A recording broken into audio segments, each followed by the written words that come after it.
I saw the news.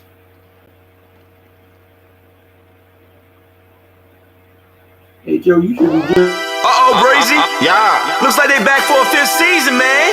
Who that? Sports Roundtable. Who? SRT Crew. Whoa. SRT, they got that realness flowing in their DNA. Damn you lame if you ain't tuned to SRT today. HO got that payload when he say so, what you betting on? Don't get mad at me on fantasy, break up Kyrie LeBron. I be smooth as sports superhero Hancock in the mix. Deal with roll tide forever, real talk, you know who he gon' pick. See where I be with SRT, behind the glass, that G-Money. They win strong, I never lose, 6-man a lead, that's J Smooth. All you other sports radio shows is fake news. Believe it. Turn up your radios, cause it's time for SRT Radio. Yeah. What up? It's Sports Roundtable, and we're live from our virtual studios overlooking not Atlantic Station, but overlooking the digital world. I am your humble host, H.O. from Bankhead. And of course, I got my guys in here with me tonight to talk about some sports. And I got my main man, Asa from DNA Sports, is in the building as number one. Auburn is back on top as the number one team. And I got a hell of a question for him tonight. And we're going to talk about it. And of course, I got Coach, who is, I guess he ain't mad at me no more because he came on tonight to join us.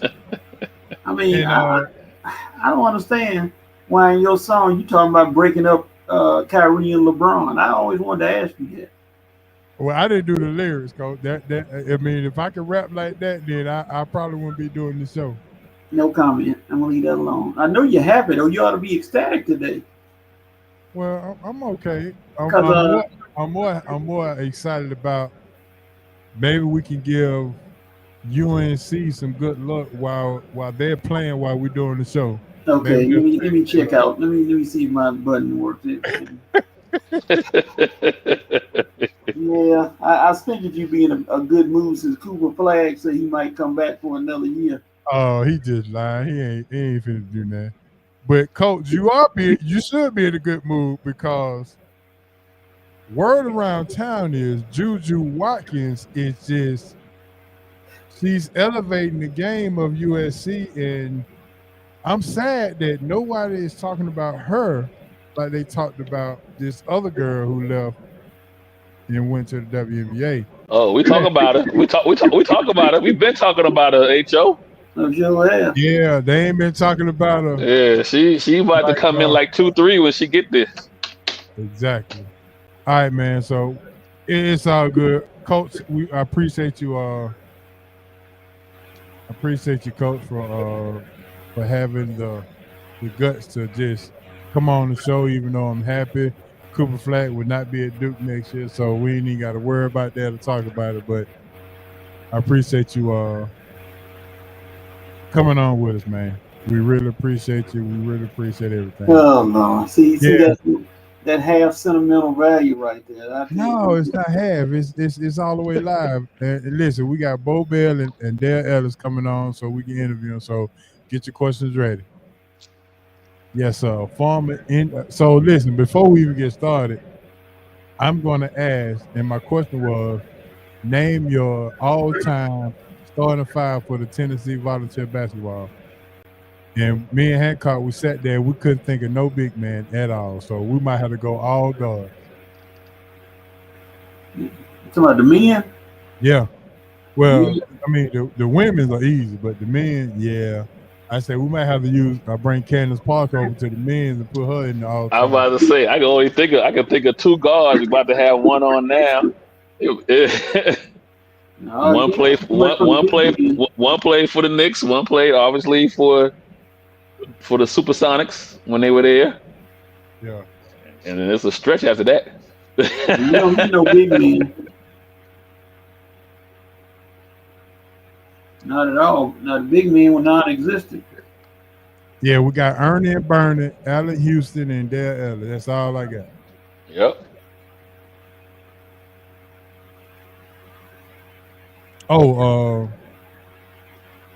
What's his name? The Williams kid who used to play for Boston.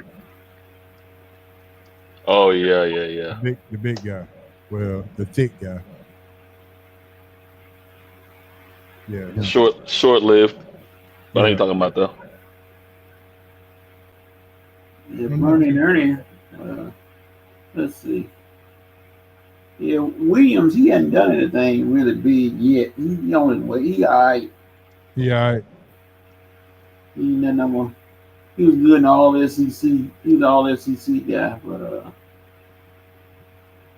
I don't know about being a Hancock told me standout. to tell you they won't even throw Zach Edey the ball in the All Star game. Hey, Asa, do you notice the shots being fired all day? they just coming back to I back said, at I you, coach. said Hancock I said see that. my head Coach, going back and forth trying to dunk. coach can't even breathe. Can't even breathe. I Coach said just Hancock. I think I'm gonna develop some technical difficulties or something. I don't know what's going you on. out here. You out here like the Matrix tonight, coach. You got to dip it But I got a bullet. I'm gonna lob at him later on. I got a surprise for him. down. Listen, I told Hancock, you can't be talking about the man if you ain't gonna come on the show and let him defend himself. So I was like, I passed the message along, but he already mad at me. So but anyway, we got some hot news for you in this awesome show. Uh, and we just go stroll all the way through. We got some hot news. We got the interview about 8:15 with Bo Bell and Dale Ellis. We got ballers and busters if we can get to it.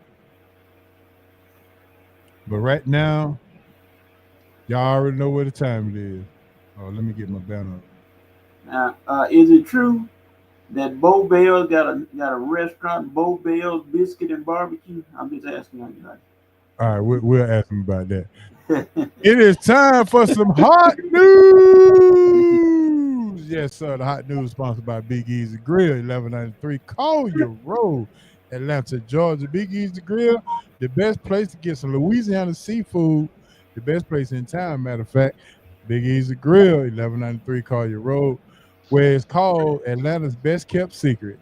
It is off the chain and off the wall, and there's a hole in the wall at that, but it is the best seafood in town. You got the shrimp, you got the catfish nuggets, you got the crab claws, and you got the seafood pasta, all in Georgia. And you can get them. You can get it for the low price of 20.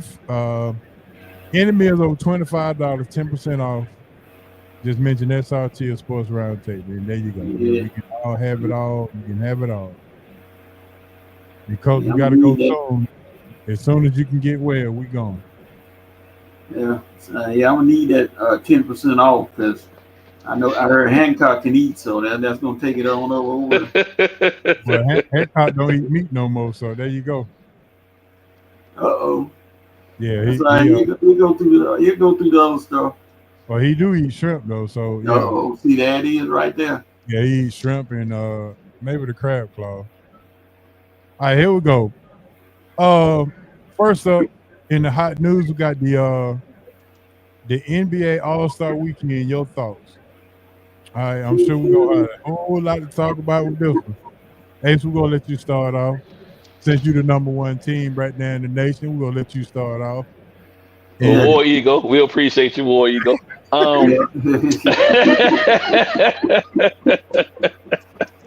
I mean, listen, the all these I know we dumping on the NBA right now a little bit. I mean, sometimes rightfully so, but all these professional sports are going through it with their all star. I mean, NHL might have had a little good showing this past weekend, but I don't know what the NBA is going to do. This year was okay, was better than it has been in the last few years. So they've made some changes to try to get some competitiveness going on, and it kind of worked. But overall, if I had to give it, between a 1 to a 10, 1 being the worst, 10 being the best, I'd give it a solid 6.5, almost 7. okay. But I think I think they need to go ahead and make the 3-point shot, the highlight of the weekend, and not the dunk contest anymore. Yeah. And I also believe I think they need to highlight the rookies and the highlight the rookies in the Right. world, highlight them more so than the actual all-star guys. But that would be my opinion. And but I give it a 6.5 for the weekend. All right, Coach, what you got?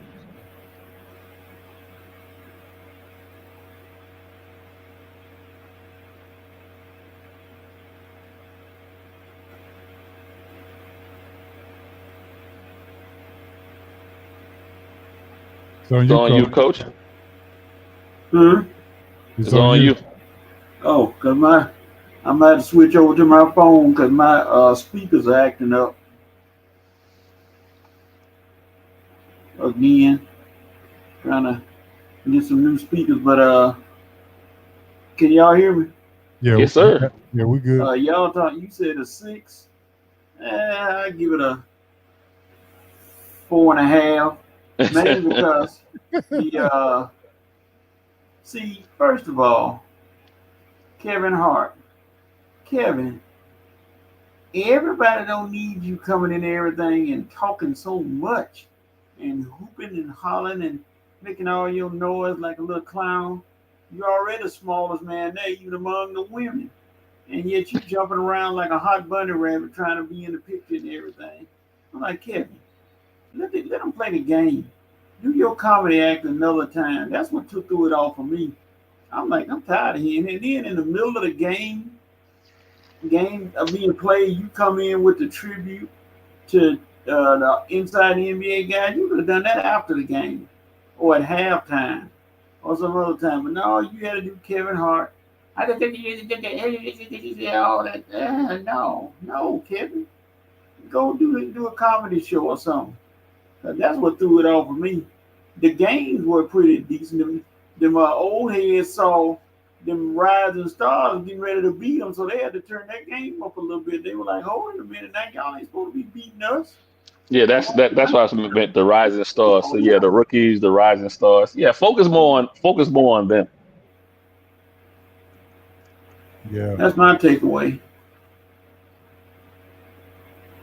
Yeah. Thank you. So it sounds like Kevin Hart might be heading for a Buster Award somewhere here pretty soon.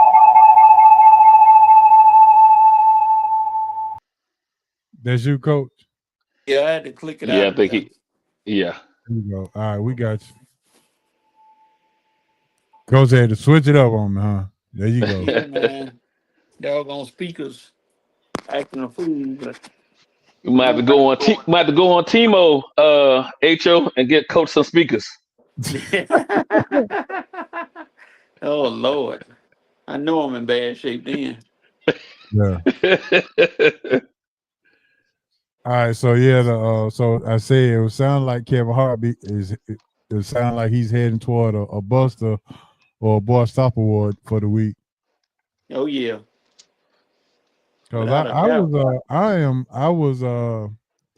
I was like, yo, hold on. I was asking Cuz, I said, Cuz, it got to be a comedian from the Bay Area that could have done what he done.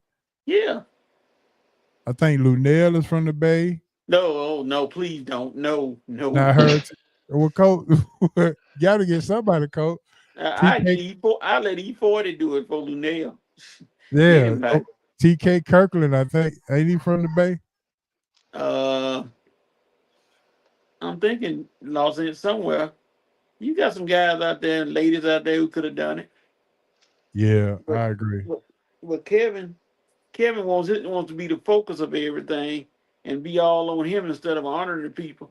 Yeah, yeah, yeah, yeah. You know, I'm done, all that. Shut up. Ooh, you made me mad. I was like, God, dog, Kevin. I know that's right. This ain't about you. This ain't your show. This ain't the Kevin Hart. well, Oh, well, that's the pro. That's the problem with the NBA right now. They scrambling for They because doing too much. it's not about basketball, so they're scrambling to try to fill a void, and that's just where they need to kind of retool. And like I said, I think there's some things that they could do with the lineups as far as where the interest is at. If since everybody likes the 3-point contest, they can kind of add an additional round and maybe add a 4-point ball or to create some strategy.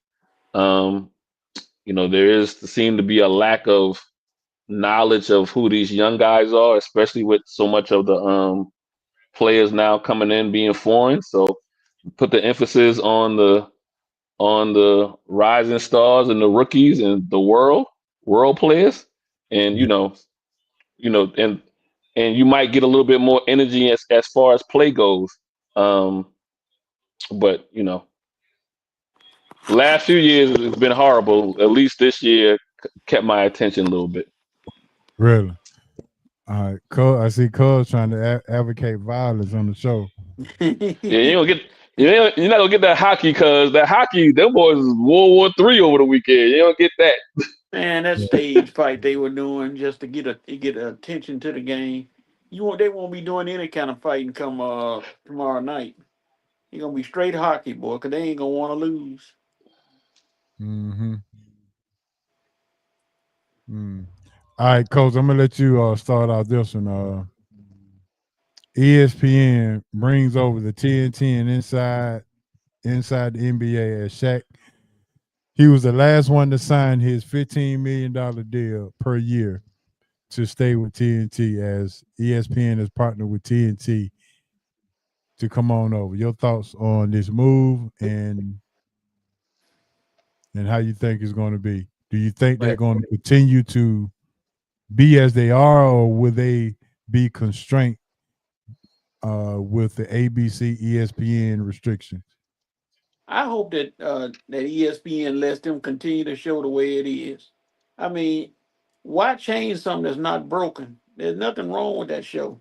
That show is great. They were letting them just freestyle and do what they do. And I know about Disney may not want certain things, but if you let them do what they do, it's gonna continue to be one of the better shows, pre-game shows in sports. So let them keep doing what they're doing and have fun with each other. And the only thing now, one thing they may need to stop is may need to get Kenny Smith to be able to not have to walk to the telestrator because them old knees they fighting for life, boy. I tell you, he want to try like he want to run up there. I'm like Kenny, no, Don't do just it.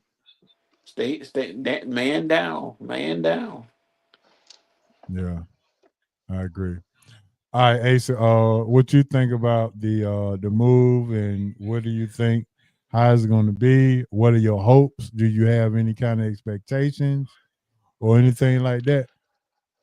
I mean, I'm glad they were able to stay together, and so I think part of that move was because at the end of the day, I think where they're at now with TNT, we all knew the handwriting was on the wall. I believe TNT extended them out one more year, so they knew they would have to go somewhere. Um, it works for It works for them because it keeps them together for a few more years. It'll work for ESPN in the short term anyway, because um, you'll get the eyeballs now on ESPN, which will then help facilitate more eyeballs on on the NBA. I think the Mm, NBA was losing some of their viewership because I don't think everybody necessarily has TNT, believe it or not, depending on what kind of package you have. So I think more people probably do stream to ESPN as far as sports wise. So that that'll help NBA as well as far as viewership on those midweek games a little bit more. So I'm happy that they were able to stay together. okay. Um, Now, from what I'm hearing, is when they do the road trips, TNT would be the production of the road trips when they go and travel to different cities or whatnot. So they will be outside of the ESPN scope then. So Okay. that's why I was concerned about, how they're going to be in studio versus being on the road because the studio is produced by ESPN, but on the road it's going to be produced by TNT. Oh, I guess you could kind of look at ESPN now as some of their like. I guess let's hope that they're more like Pat McPhee McAfee. than they Pat McAfee. I'm sorry, thank you. More like his setup as far as that free willy freestyle podcast show that he has than they are the NBA traditional show that they have with who's the guy that used to be the center for Cleveland. Um, oh my goodness, I see his face, can't call his name. Come on, Brad Daugherty. No, no, no. They got the two NBA guys and the young lady. I think she played WNBA as well. The I can't think of big boy's name. He used to be the center for Cleveland, and then the other guy was the shooting guard for the New Jersey Nets, and he played for Cleveland as well. Oh my goodness. Shannon Fry. Shannon Not Fry. Shannon Fry. Not Shannon Fry. The bald head light skin brother. Oh shoot, Cleveland. He played for the New Jersey Nets and he played for Cleveland for a season or two. I can't think of nobody's name tonight. My apologies. Yeah, I was gonna send Brendan Haywood, but No, No, no, no, no. I would have just made Coach smile. They have an NBA show. It's the two NBA players and then the young lady. I believe Richard Jefferson. Rich Jefferson. Yes, yes, yes. Jefferson don't play So center. Yeah, no, no, no. But he's the guard. But then the co-host plays center for used to play center for Cleveland. I can't think of nobody's name. Oh, you talking about the show on ESPN? Yes. What I'm trying to say is I'm hopefully Shaq and their show is more predicated toward the podcast as Pat McAfee show is than toward the old style ESPN NBA show. The Is NBA what I'm Jump, I hoping. think it's called. NBA Correct. Jump. Yes. Yes. Yeah. Man, why I can't think of the old boy's name? He's the center for Was it Drew Gooden? no. Man. No, you're not talking about plays center for Cleveland. Ain't many of them. Yeah, it He ain't got a many. ring. He got a ring with LeBron. Really? Okay. Yeah, I'm not sure who that is, Asa, but I When ain't I either. call his name, you know who I'm talking about. And y'all all gonna be mad with why ain't none of us can think of it. was he good or was he a buster? He was okay. He was okay for what he needed to do in Cleveland. He was okay. 9 points, 15 rebounds, something like that. Was it the Kardashian a guy? No, no, no, no, no, no, no, no, no, Thompson. no, no, no, no, no, no, no, no, no. Oh my God! Keep going. I'll pull his name. Okay. All right, so we go jump down to this last thing, and I know Coach gonna have a lot to say about this. While Coach talking about this, I'm gonna go and get me some coffee. Is UConn back, Coach? UConn put a beat down on South Carolina like nobody's business, and they just announced to the world one of the players that everybody need to be looking out for, and it's how you pronounce it? A Z Fudd. Mm-hmm. So, Coach, I'm gonna let you have is Gino Oriuna back with Paige Beckers and Miss Fudd leading the way. Well, I'm gonna let everybody know. If anybody didn't pay attention last year to Gino, Gino said very clearly, "I got a lot of injuries, but as soon as I get my team together and everybody is healthy, I'm coming back and I'm gonna get everybody who beat me last year." And it's a lot of teams took advantage of the injuries to the team to the Connecticut and said, "Yeah, we got them," but now Gino got his squad back. And then he got a nice young freshman, strong, and some more girls. So yeah, Dawn was not prepared for what Gino unleashed on her on Sunday. That was just a curb stomp. That's what she did to Dawn, and Dawn just, in Dawn's particular fashion, she just stood there and she basically was helpless. Anything she tried, it didn't work. So Dawn said, "That's okay. We played terrible. We got beat down, and but see us come March, and let's talk then in March when it all goes down, and we'll see what happens." So yeah, they busted up South Carolina, but I don't think that South Carolina is done for the year. South Carolina will be back, and they will be back with a vengeance. Because just in case anybody didn't know, Dawn practiced after the game Saturday, Sunday. She put those girls on the court and said, "Don't y'all go nowhere. Come right outside in your practice gear, and let's work on what we didn't do." So it's coming back. That's two in a row. Last three games for South Carolina getting dropped like that. Nobody's used to that, but the women's basketball March Madness is gonna be better than the men's. I don't care what anybody says. It's gonna be way better. So just get ready, because you got about 8 or 9 teams that can win that thing for the women. So get ready. All right, Dad's got your answer over there Shannon on the Fry. board, Mason. I said Shannon Fry from the beginning. No, it ain't Shannon Fry. It's not I'm him. pulling it. No, I'm pulling it. I'm pulling it.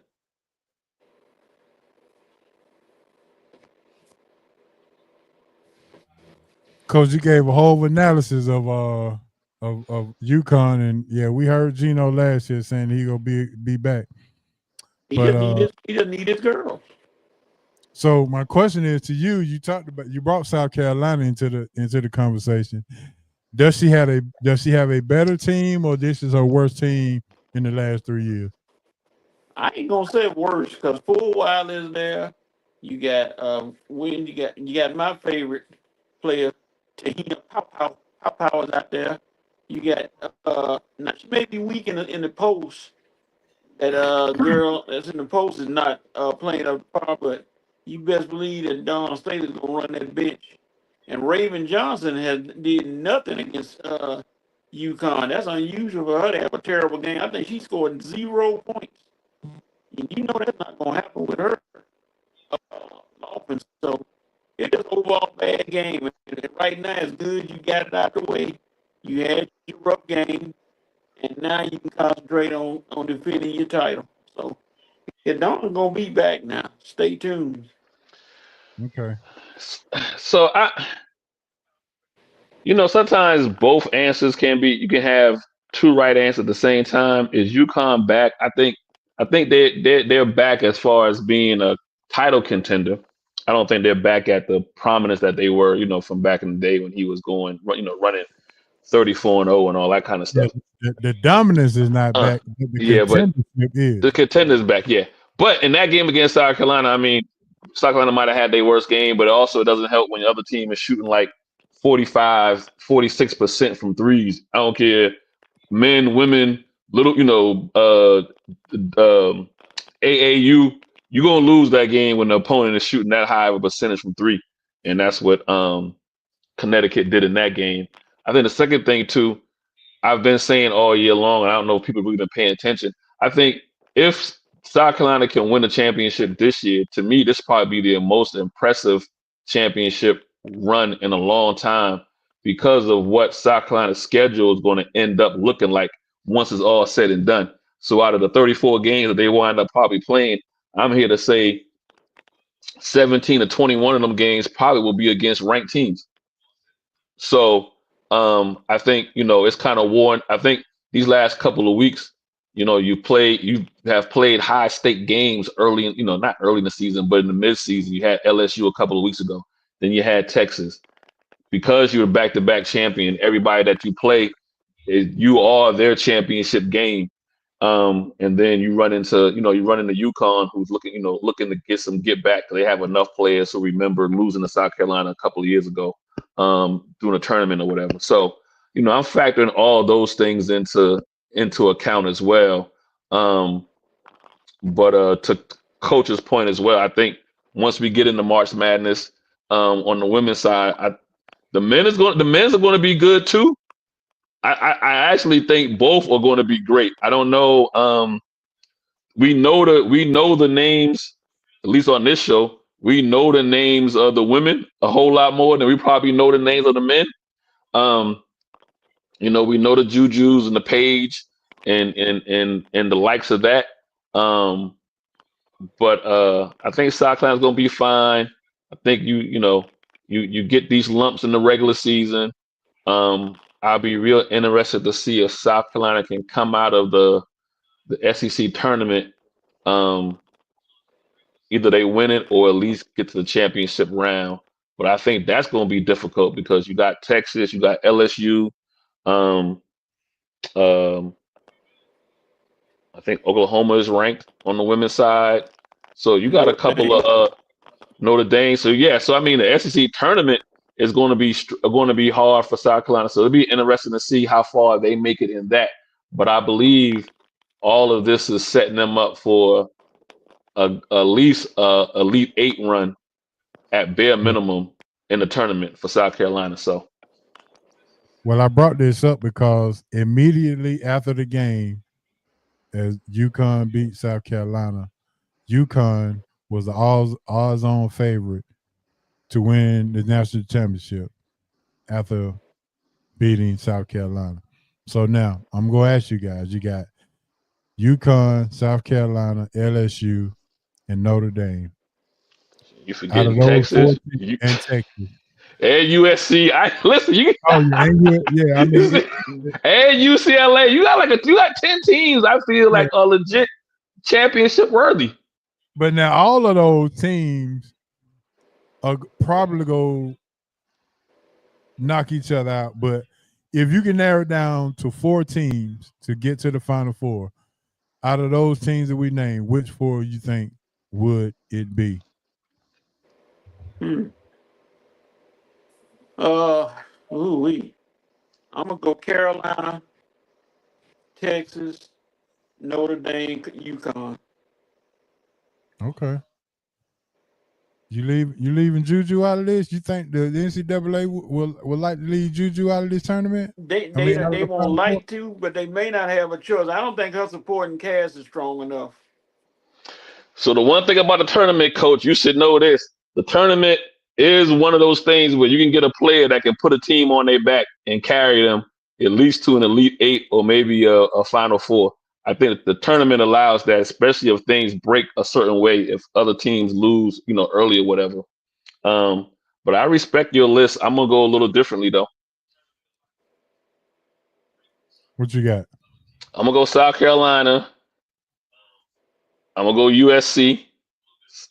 So both USC, University of South Carolina and University of Southern Cal. It's only one. It's only one. you, hey, well, you know what? You're talking to a Carolina boy too, so you know what? And I'm East Coast, so so the 2 USCs.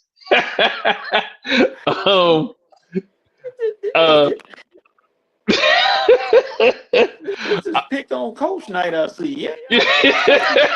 Okay. I got my bullet left in the chamber. That's okay. Keep going. Keep going. I'm sorry.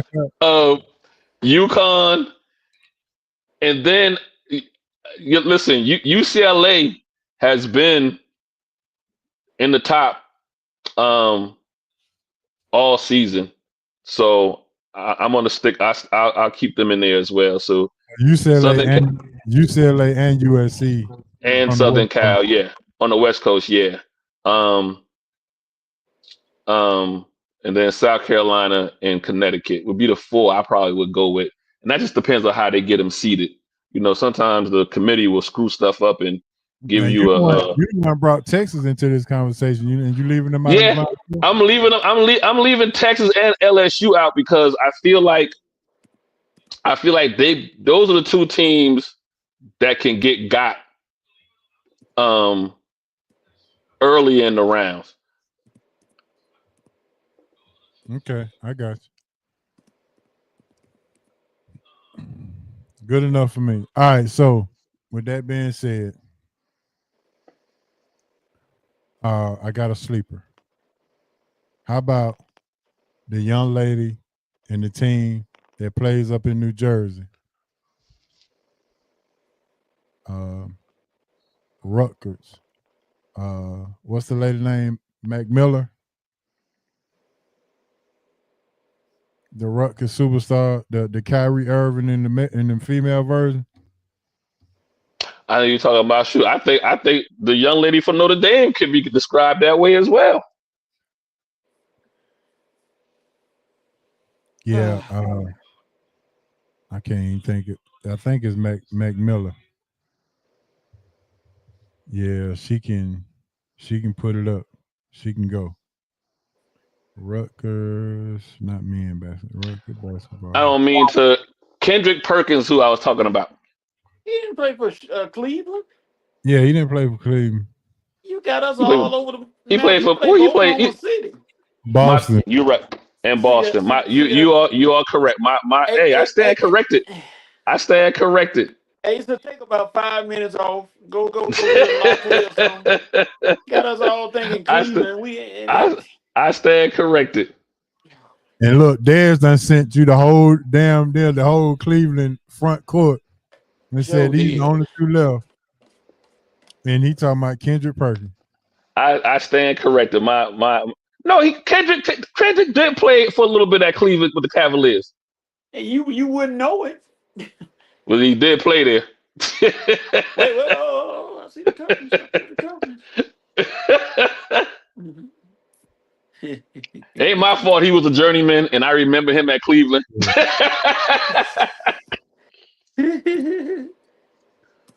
You might as well be talking about Kendrick Lamar. Dez,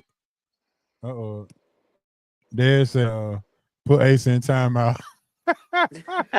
You can't put me in timeout when the man actually did play for Cleveland. He may not have played there long, but he played there for Cleveland. My apologies, though. But Kendrick Perkins. Well, yes. Well, Ace, what saved you is he played for Cleveland. He played 1 year, a half a year for Cleveland. Come on, Ace. Well, that's why I Look at remember him. That's why I remember him last. That And he was a throwaway. in 2018, Cleveland Cavaliers.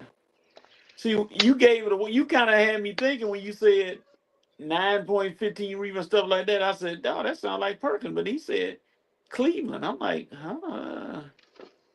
Yeah. I had. All right, hold on. Back to the conversation. Cuz But said yeah, he got Carolina, UConn, USC, and Notre Dame. I think that you had that coach, right? Yeah, that's my Then you had group right there. Yeah, okay. yeah, and Notre Dame not a bad pick either. I actually kind of forgot about them. Notre Dame's not a bad pick either. I actually like Notre Dame a lot. What they got going on as far as they backcourt too. Do they have the Yeah, best backcourt in women's game right now? I believe so. yeah, the Doggo and my yeah, both of them are tough. The thing about the women's tournament, I may be wrong, and 65% of the time I am. I don't see any upsets in the first two rounds of that tournament. But when they start getting to the nitty gritty, that's when things gonna start shaking out, and the real's gonna step through. There ain't gonna be no 16 over one in the women. The number one's gonna take care, do their thing. Yeah, it's really important to see how the committee sets these brackets up. You remember a few years ago, before South Carolina went on their run, they got sent out to the West Coast, and I was like, how you had one of the better teams, but you got them traveling cross country, and you could see it kind of wore on them toward the end of that particular tournament. In the next couple of years, they've been close to home for the most part. So it's just interesting to see how that committee gets set up. I mean, how the brackets get set up. But I feel like there's 10 teams, 8 to 10 teams that probably can legitimately win, and if you can kind of avoid some of those early early hard early hard games prior to the Sweet 16. Um, that day 3 is going to be loaded for the women. Let's just put it that way.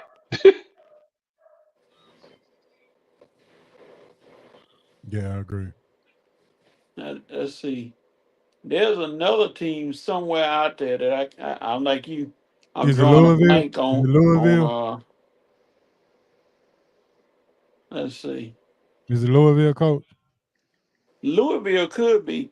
What now? I don't know if they got enough to win it all, but watch Tennessee, who done quietly sneaking up on everybody and starting to win some games against some top 25 teams.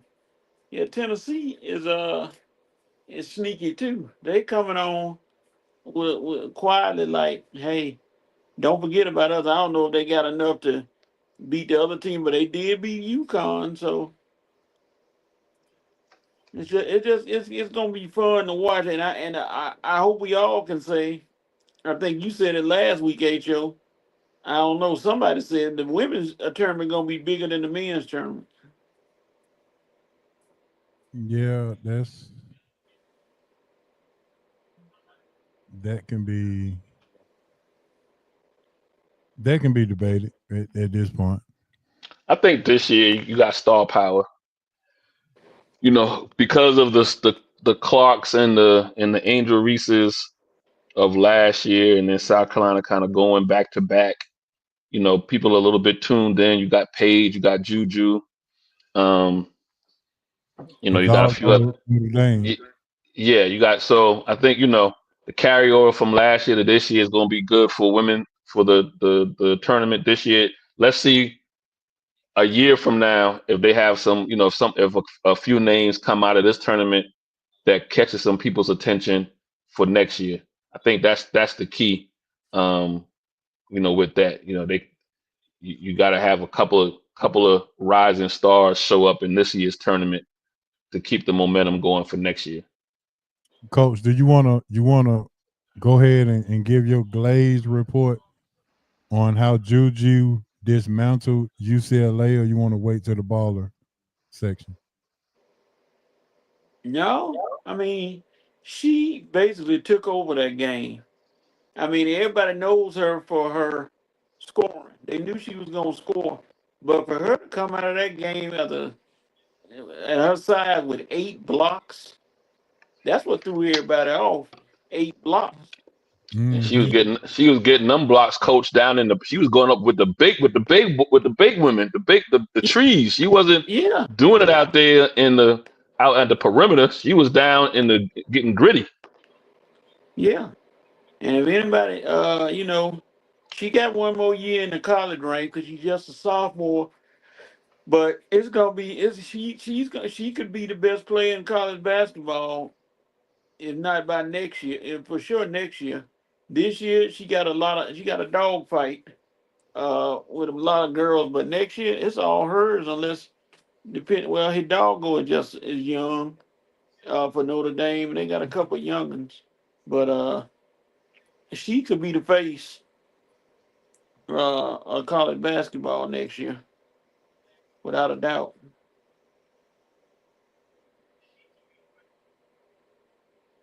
So I'm still looking up the lady name at Rutgers.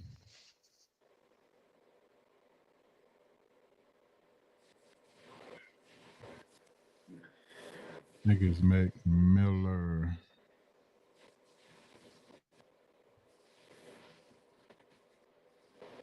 okay, HO, I'm putting the jinx on Carolina right now. Uh-oh. With 3:20 left in the first half, they up 48-20. I'm looking at it. So next thing you know, it's gonna be 65-64, North Carolina State, and I will not be on next week, nor Oh, any consecutive weeks.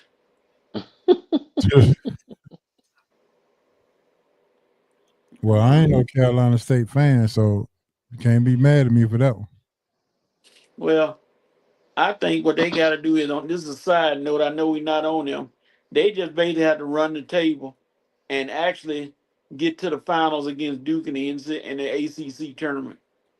That they got to. They got to be chump killers, as my boy the Rev said. They got to be chump killers because you got some chumps coming up. Miami, Virginia Tech, Mm-hmm. Boston College, those All right. kind of teams. Before we move on to our ballers and busters, before we get to our interview, do you think Sam Cassell has a chance to get in the Florida State job after Hamilton retires after this season? Eh, it, yeah, because it seems like the NBA is blackballing him.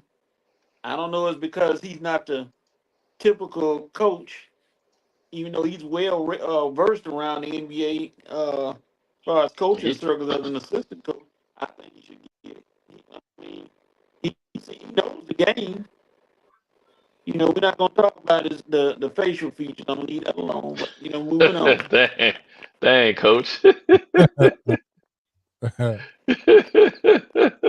You gotta get some get back somehow, huh? Yep. Yeah.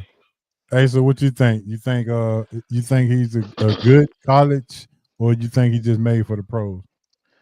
I mean, at this point, I mean, like Coach said, he's been assistant. He's been an assistant coach in the pros for years now. I don't know. Yeah, I don't know what the hang up is as far as him getting opportunities to land a job in the pros.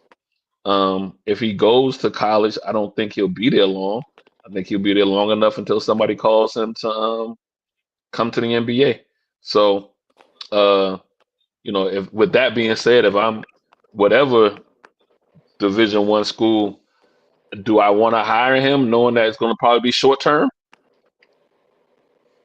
Um, so, but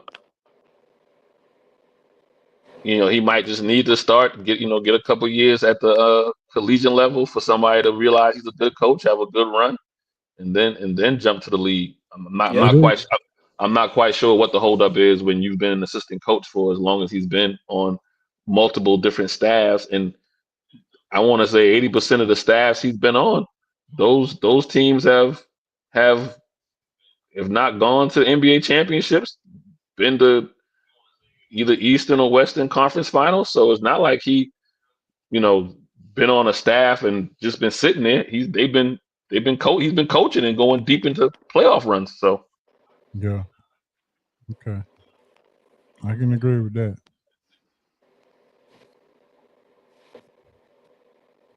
All right, fellas, we're gonna move right along. And with that being said, we're gonna jump into our ballers, busters, and boy stop. We're gonna go ahead and do this real quick before we get our guys on for the interview. So baller, busters, and boy stop. Go ahead and put your info in the chat, and we'll go ahead and read them out for you. We're gonna start off with the ballers, and I'm gonna start off with my baller this week. I can't do nothing but give it to Juju. I've been talking about Juju since last year, and everybody ignored her. But this year she got something to prove, and she been working out with what's the 94 feet guy named the assistant for the Lakers that they let go. I can't. I'm getting like Ace. I can't remember his name, but she worked out with him, and boy, look at him. She been going and going and going, and and I personally think if she come out of college, if she would come out of college this year, she would be the first pick. That's how good she is. She come out of college right now today, she would be the very first pick of the WNBA draft. Simple as that. I don't care who drafted. She would be the first pick, bar none. So Juju, you get my baller this week. Keep balling. All right, Asa, what you got? I'm gonna go slide. I'm gonna stay with basketball. I'm gonna slide over to the NBA. I'm gonna give Steph Curry some credit for adding to his trophy collection, gathering the MVP in the All Star game this year. So more solidifying when you start talking about. I'm probably gonna get some pushback on this, but when you start kind of having the well, not start because it's still going on, but when you have the GOAT debate, you can start saying, well, nobody ate in Jordan's area in Jordan's era, but Jordan for the most part. Everybody and their mama eating in the LeBron era. Hey, hey, hey, ain't no, ain't nobody going hungry in the LeBron era. So, I Yeah. can name, I can name 7 to 10 top 75 guys that don't have hardware because of Jordan. Yeah, I agree with that. Now, Asa, to be fair, once They you team. knew once you knew that the All-Star game would be in the Bay Area, who Oh, else? it was a good chance. As long as he showed up and did, yeah, it was a good chance he's probably Yeah, gonna win it. Yes, yes, yeah, yes. I yeah. will. I will be fair with that. You are right. All right, coach. Well, it's on you now. My ball is going to be a freshman, Michaela Blakes out of Vanderbilt, 55 points in a game. That's a freshman now. 55 points in a basketball game. She's Wow. 5'8", and she can hoop. Uh, she got Vanderbilt. They may not make the tournament, but she said, "Hey, I'm gonna put my stamp on it." So I'm gonna give it to Michaela Blakes from Vanderbilt. Out of the, she is currently balling, and as I look, Vanderbilt could sneak in. Well, they probably could get that 19-7. So they probably gonna make it in, and then you'll get to see her live. So she may be able to change some game. So I'm gonna give it to her. All right, coach. Your prediction, your jinx may not work because Cade Tyson finally hit a 3-pointer in the corner to send the halftime score to 54 to 21 or 22 or something like that.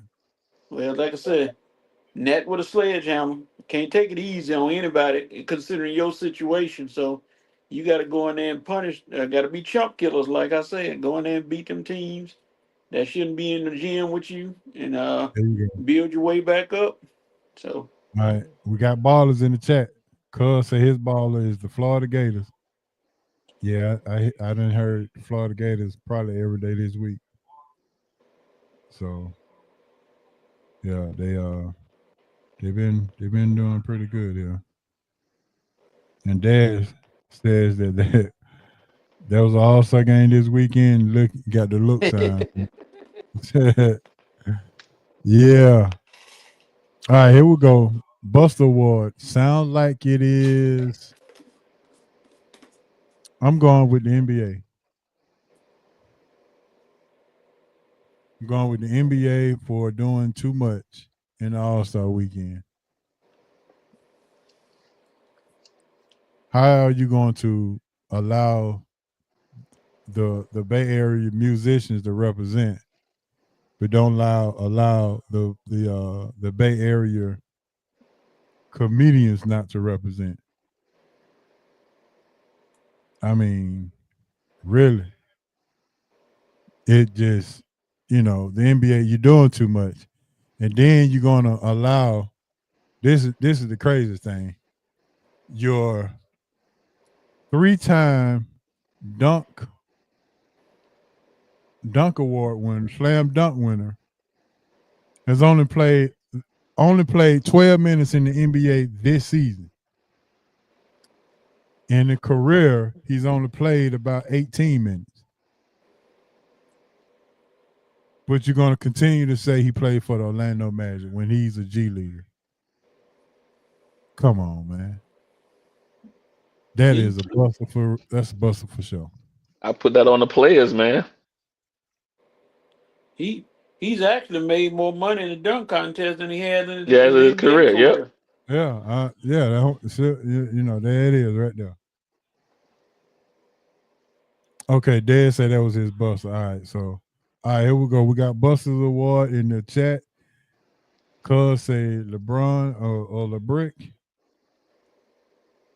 And he said, boy, oh, that's his boy stop. Okay. That's Buster and your boy stop, huh? All right, Asa, who's your buster? I'm all over the place, man. So I I gotta go with Team Canada. You can't be talking all that in hockey. You can't be talking all that noise and then get beat up and lose the game. They had like 9 fights in the first 3 minutes of the game. Lost, went 7-2 in the 9 fights, and then lost the game 3-1. You can't, you can't, you can't do that. You know what I mean? If you go talk noise and want to fight, you gotta squabble up. You gotta win it. So, uh, my busters for the week is Team Canada in hockey, All getting right. beat Okay. getting beat down score wise and in the fights. Okay, dope. Coach, buster. My buster is not going to be who you think it is. I know everybody think Kevin Hart. I'm saving him, but my buster of the week is Drewski. Drewski, the All Star game. I mean, the celebrity All Star game was played. He got about as much talent, and the only thing athletic about him is his feet. So hey, he come out there, and when they were getting ready to give the MVP trophy out, he steps up and thought he was going to get it. I'm like, dude, what are you doing? Don't You're not going to get the award. And then he stepped back. I guess that was his little funny moment, but it wasn't funny. So I'm like, Drewski, you didn't do nothing. You hit 1 3-pointer, and you thought you won the Mega Millions. Sit down and stop trying to play. Okay. Coach, Drewski went to South Gwinnett, right? Yeah, he from around here. Probably was a Mhm. clown then with his blonde hair. Yeah, he was definitely a clown.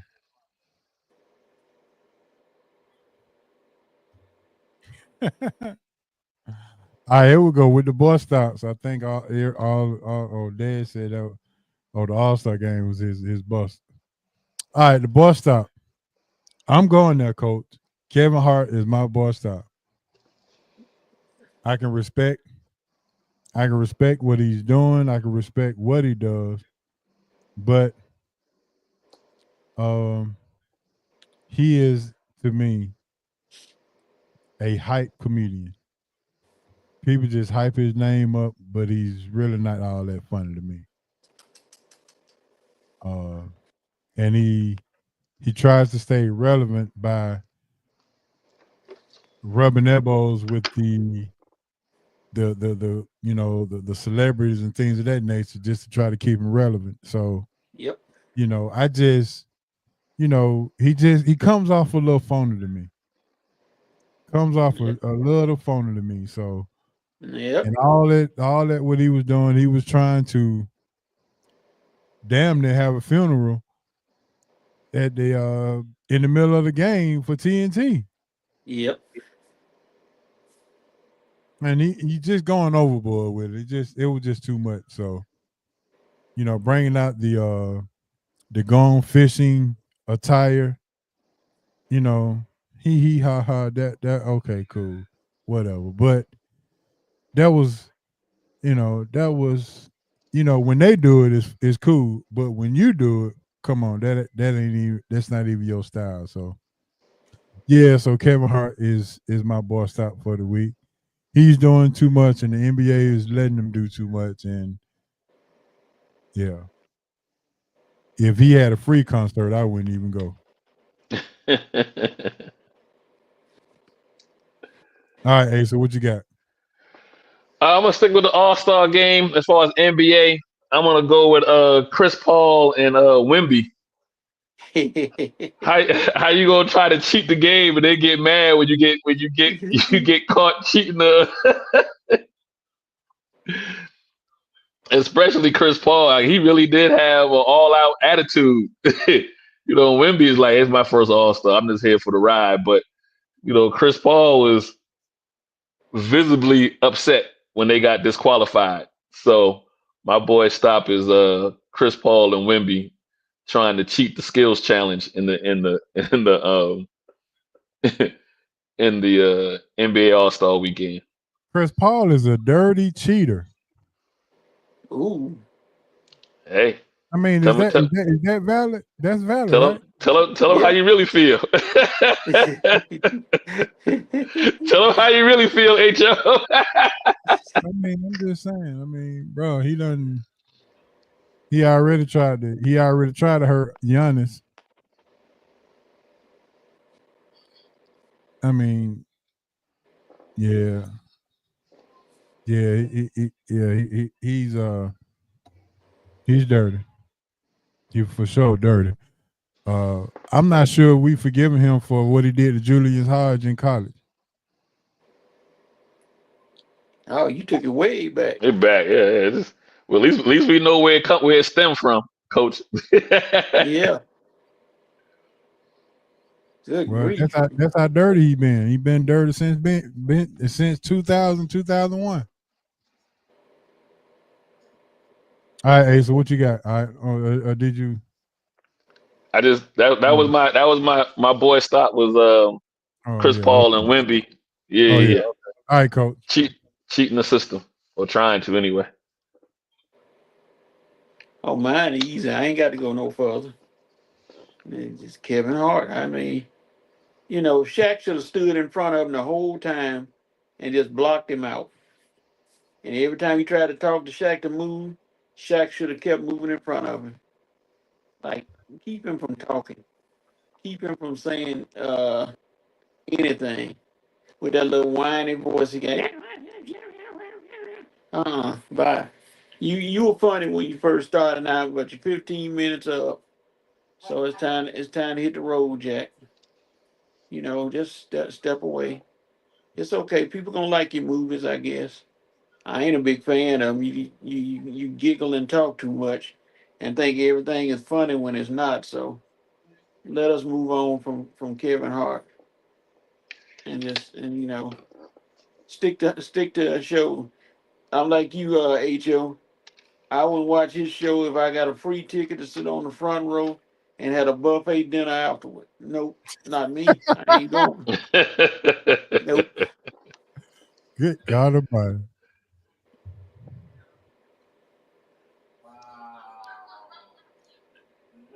nope, nope, nope.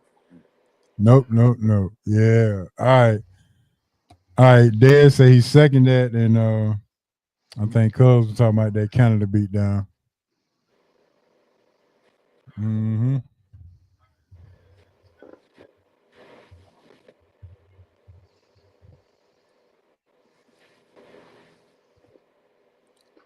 Fellas, look like we're gonna have to find us a big man for Tennessee before the guys come on.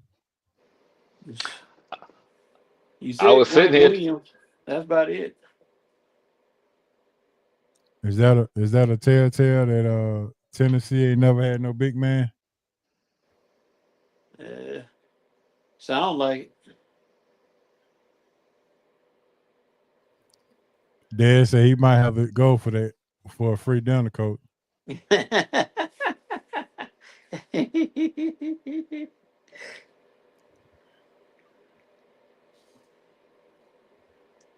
Yeah, I don't think Tennessee got a big man. I'm looking at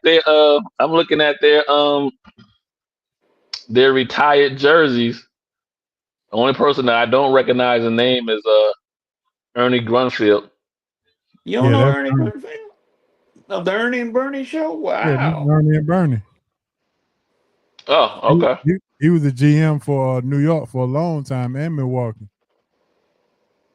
But everybody else I recognize, but it ain't no. I mean, it's all guards. Mm. All right, before the guys come on, fellas, we go prelude this roundtable discussion. I'm gonna go ahead and ask y'all before before the guys come on here. The which is more likely to be headed to the truth? The SEC taking over college basketball, or the Big Ten taking over college football? Which one of Which those is more things? Which is one of more those likely. things is more likely to be headed to the truth, if not already true? Wow. I think the statement is already true both ways. We're gonna see after this year how strong Well, the SEC is in hold on. basketball. So D Will texted me after he said he was doing playoffs. He said, "Yeah, I really wanted to come on. I'm reading it. I really wanted to come on. Don't think just because the Big Ten done won back-to-back championship that they the SEC of college football now." And that's how Yeah. he put it. Then we can't look at the ACC. I mean, SEC is the ACC or whatever big team in college basketball for 1 year. Yeah. They got a And good then year this he year. also said, "How is the Big Ten taking over college football when in the championship game it was the SEC transfers that won the game for Ohio State?" D will get on the show. Stop all that texting. Get on the show. I say this, HO and Coach. I say no one's when it comes to the football side, no one's going to have a almost a 25-year run that the SEC had from like 96 from that Florida team in 96 till about It was a 14-year championship it run should run, yeah. in 20 years. So I don't think we'll see that again for a while. You know, maybe in our lifetime, we probably won't see that type of dominance again, just because of the NIL and things of that nature. But I think for the next 3 to 5 years, I wouldn't be surprised if the Big Ten, you know, will win a few championships, just because the way it's set up now, the 12, the way it's set up, you get the home game. I think I think the Big Ten is set up for the next few years. And then how much of that do you call the Big Ten, right? When you got Oregon, is it Oregon right now? Not yeah, Oregon is part of the Big Ten, even though they really are Pac-12 illegal. You know what I mean? Yeah. um, you know, so you got a couple of teams that are really kind of misrepresentative as far as conferences wise because of the realignment. So, but I'll give Big Ten the next 2 to 3 years as far as probably winning the playoff setup until they change it again. So Basketball, you going with the oh go ahead. Go ahead. So but you basketball, we'll find out. We'll find out this year, right now, with basketball, how dominant the SEC is. Out of the top 25 teams, you got nine. I think you got nine teams in the SEC are in the top 25. Out of that 20, I think out of the 25, out of the nine teams, uh, 6 or 7 of those are in the top 15. Out of the top 15, five are in the top 10. So we'll find out in this year's tournament how strong the SEC is when it comes to tournament play. I wouldn't be surprised if they get 10 teams uh into the tournament this year. So we'll see how that plays out. The more teams you have in, the more chances you got chances to get knocked off as well. But I wouldn't be surprised if you get three SEC teams or four SEC teams into the Sweet 16. yeah. Yeah. I see Dale just stepped in or waiting on Bo now.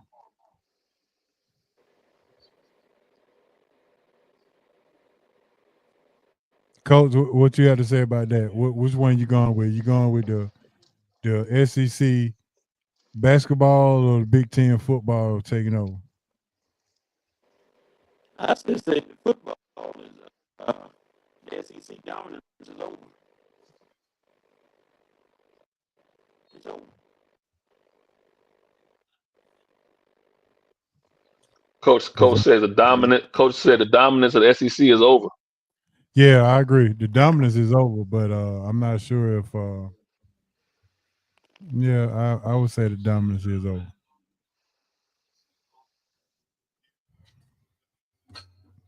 The playoffs is going to even the playing field out a little bit more. You know what I mean? You're not going. I mean, you can't win forever, right? So you're going to have some of the drop offs. To like what D. Will was saying, some of the guys who helped Ohio State win were probably supposed to have been in Alabama this year or at whatever SEC school, but they winded up being in Ohio State. Yeah. So I mean, so you're going to have some of that. Um, um, but then I feel like the pendulum will probably swing back toward the SEC when those guys realize, oh, I can still get to the playoffs and probably have a chance to play. Um, I think the SEC will, you'll start, you'll the SEC will start paying those guys more when it starts coming to the NIL money war. I feel like SEC in the next couple of years will open their pocketbooks a little bit more than any other conference will. Makes sense. But these first couple of years, oh yeah, guys are like, man, why would I wait 2 years to play when I can go play right now and get a check?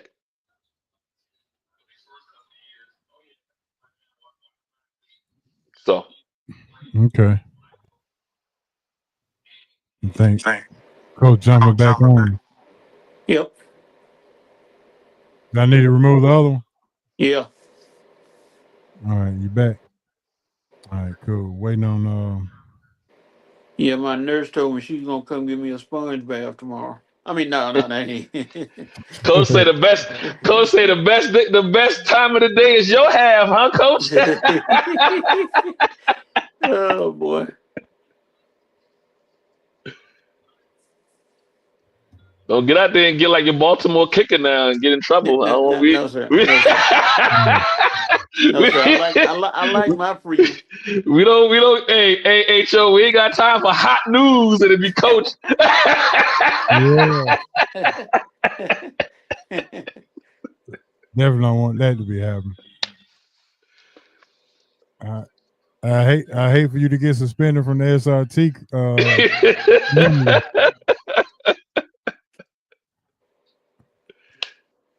For being a naughty boy. SRT was stand for somebody ready tonight. We don't want to do that. Nope, we're not gonna do it.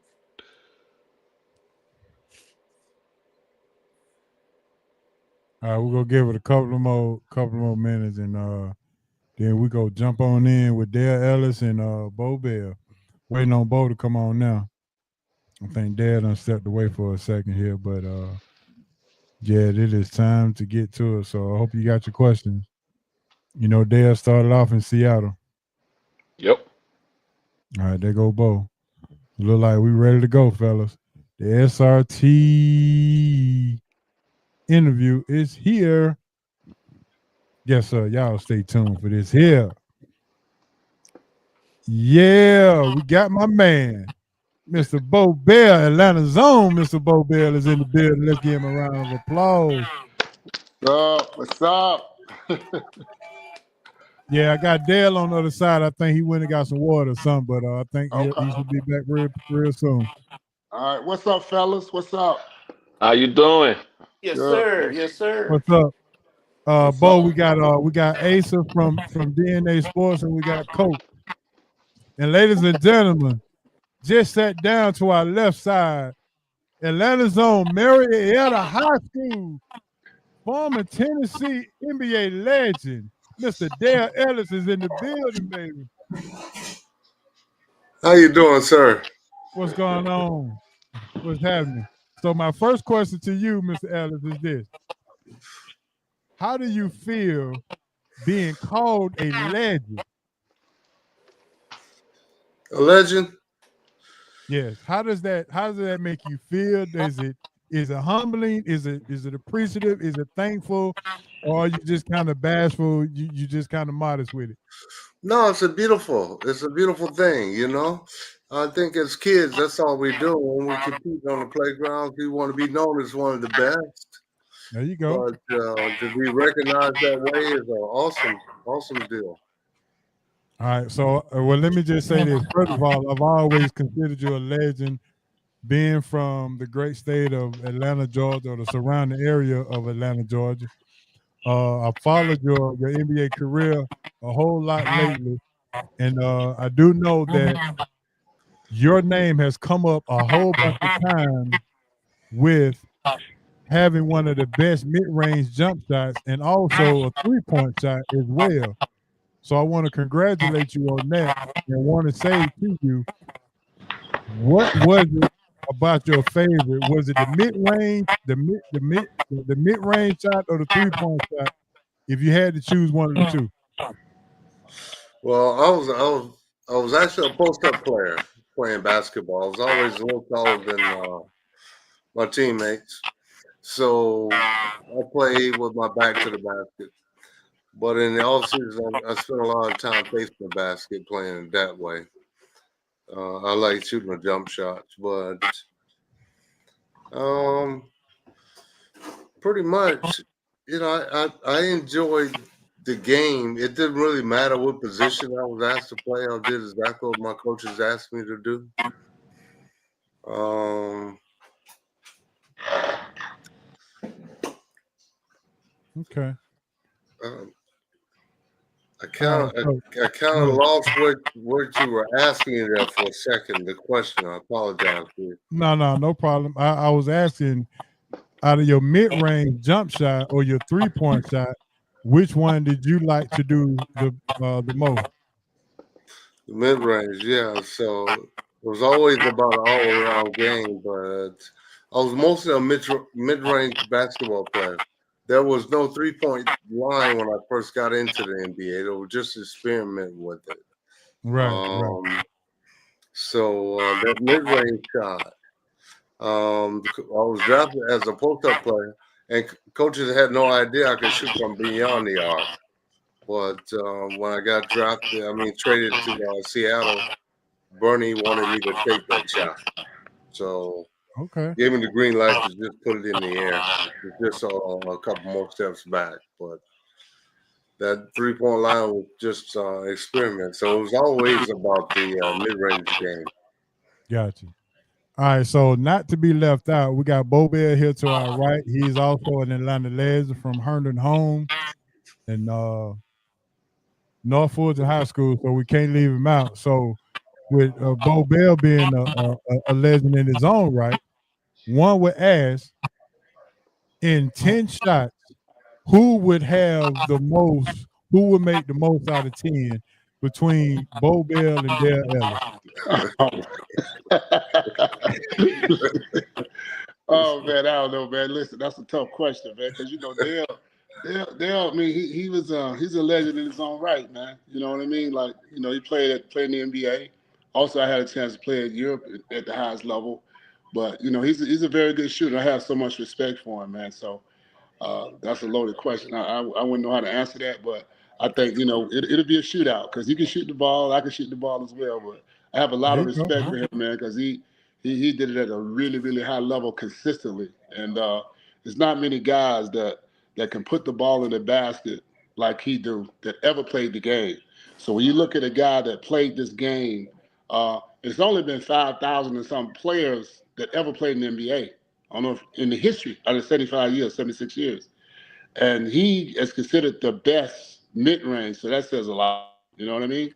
Yeah, his So, name yeah. came up as far as the mid-range shot for sure. So absolutely.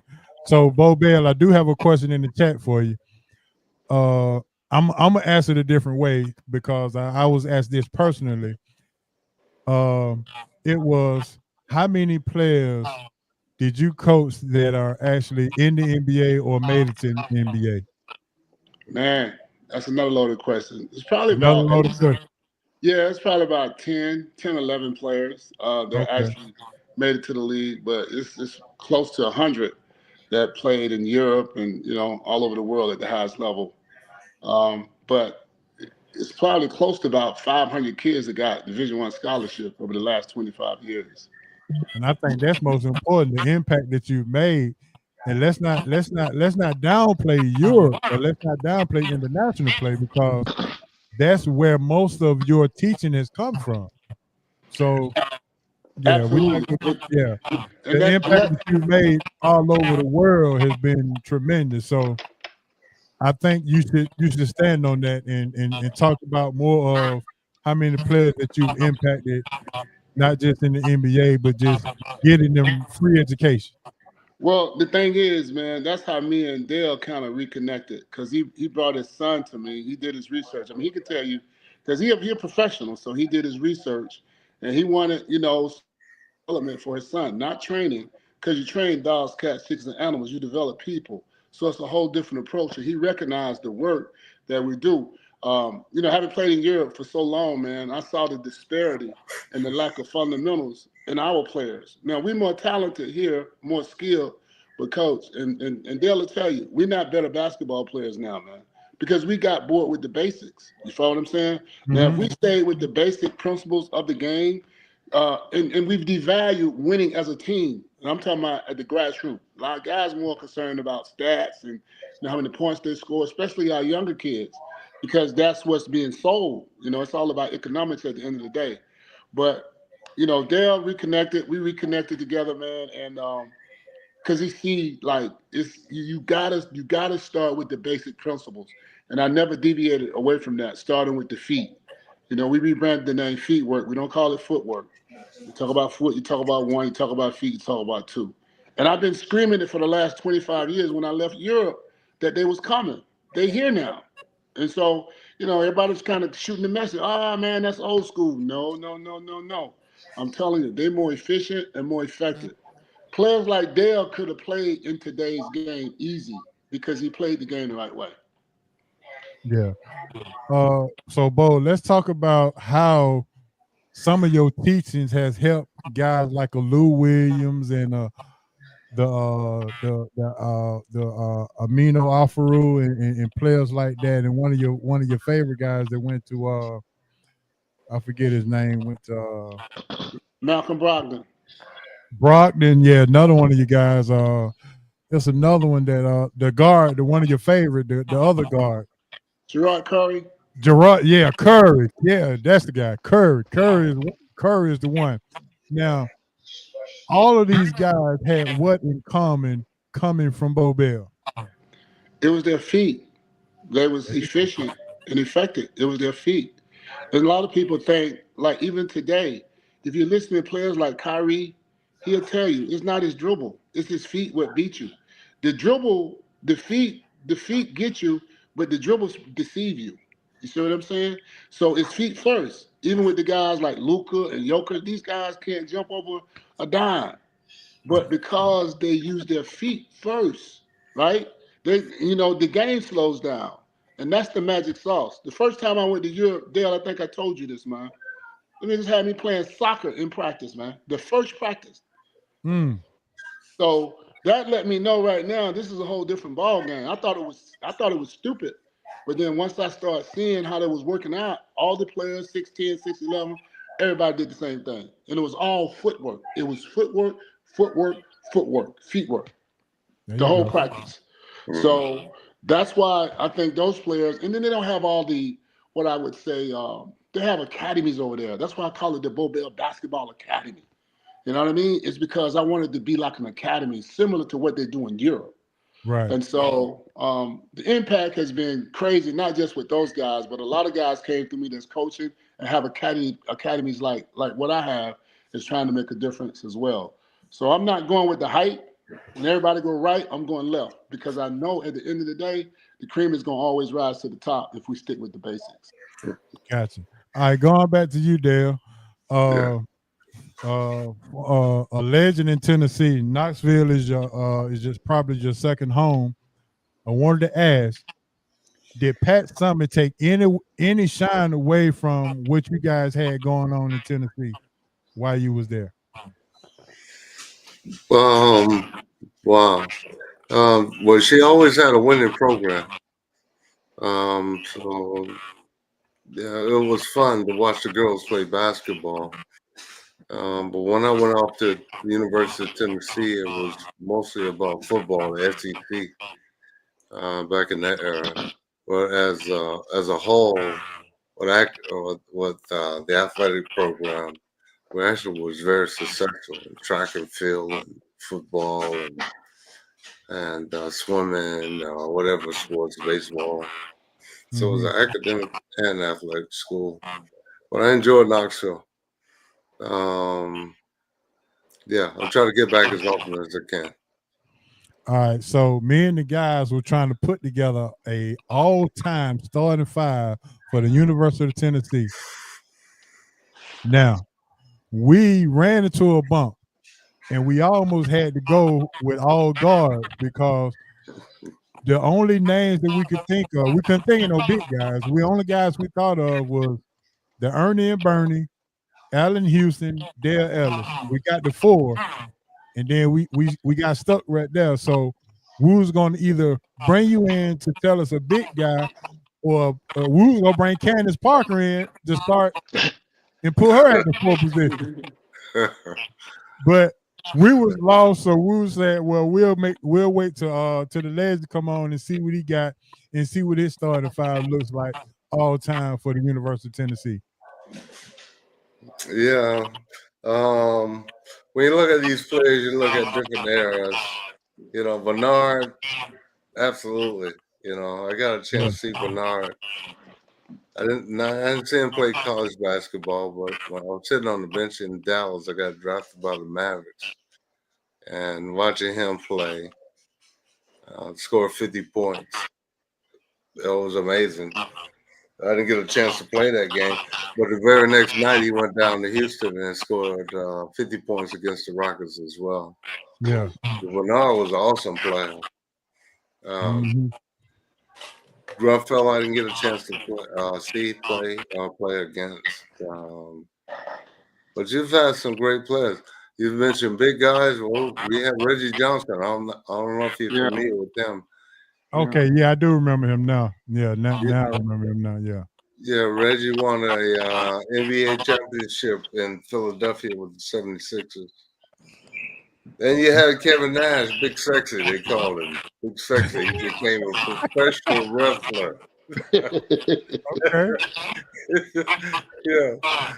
So Johnson Kevin and Nash. Nash are big guys, fellas. Johnson and Nash. There you go. All right, talk about Mr. Grumfeld. What kind of effect did he have in Tennessee while he was playing with Bernard King? You asking me that question? Yeah. I'm really not sure. Okay. Like I said, I didn't get a chance to see them play college basketball, but from the stories from the 4 years I was there, Bernard was the guy. Bernard was, yeah, for sure. Yeah, and once you got a chance to see him up close and personal, you understood that. He was a phenomenal basketball player. What about Allen Houston? How much of an influence did Allen Houston have for the University of Tennessee and what he brought to the university? I don't Sort of know if his reminded me of father your was the game as first well. black coach at the University of Tennessee. I thought that was a pretty nice deal, father and son's deal. I'm sure he brought a lot of excitement to the university with his scoring abilities. Yes. And he went on to have a great professional career as well. But Yes, he did. I don't know, Bo. Bo might be the best person to answer that question. I would love to be Bo's son sitting on the bench. He'll play some ball. He'll get some Yeah. time, get some shots up. But yeah, that had to be an awesome era. Yeah. All right, Dale, let's talk about some things that you're actually doing now. I did see some. I did a little life work for you and saw that you was being featured in one of the magazines here. And I just wanted to know what you were doing now and let our listeners know what you were doing as you're retired and enjoying the rest of your life as a former NBA legend. Yeah, well, I've been out of the game for 20. This is my 25th year. So I've done some traveling around the world, meet and greets with my brass over in the military, Afghanistan, Iraq, and Kuwait.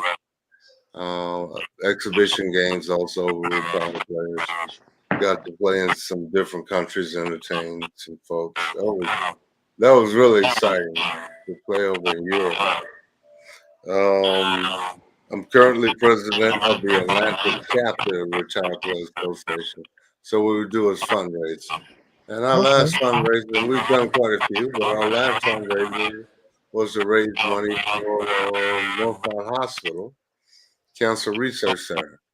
So we donated monies to prostate cancer research. Okay, But yeah, that's a some nice little challenging deal. work. Mhm. Do you get a chance to get back to your old high school in Marietta to see what they're doing and kind of check in on the guys there? Absolutely. I live about less than 10 minutes from the high school, so I can get over there from time to time. It's funny you mentioned that. I want to go in and watch some of the games. I still visit with my old high school coach there. Charlie Hood coached there for 40 years, so he still goes to the games. So I Okay, entertain games with him. gotcha.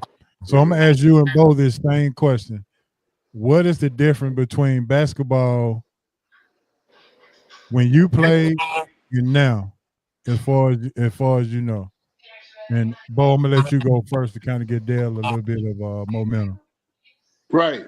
Well, it's let me tell you, the game haven't changed, right? The Mm-hmm. players are a little bit more talented, more dynamic. Well, I'm gonna go back again. They're not better basketball players as a team, right? You know, you got some guys that coming in, get with the right coach, get to the right situation, and guys tend to play together, play the right way. But if you look at most NBA teams now, they fluctuated with a lot of European players. You see what I'm saying? Most of the teams got one or two of those guys. I talked to Sam Mitchell, man, and he told me the best time he had, Coach of the Year, with Toronto Raptors. He said the best time he had is when he had 5, 6 European players on the floor at the same time. That was crazy to me Mm-hmm. because it's not a knock on our players. Listen, we're more talented, we're more skilled, but from a team standpoint, I'm talking about as a whole.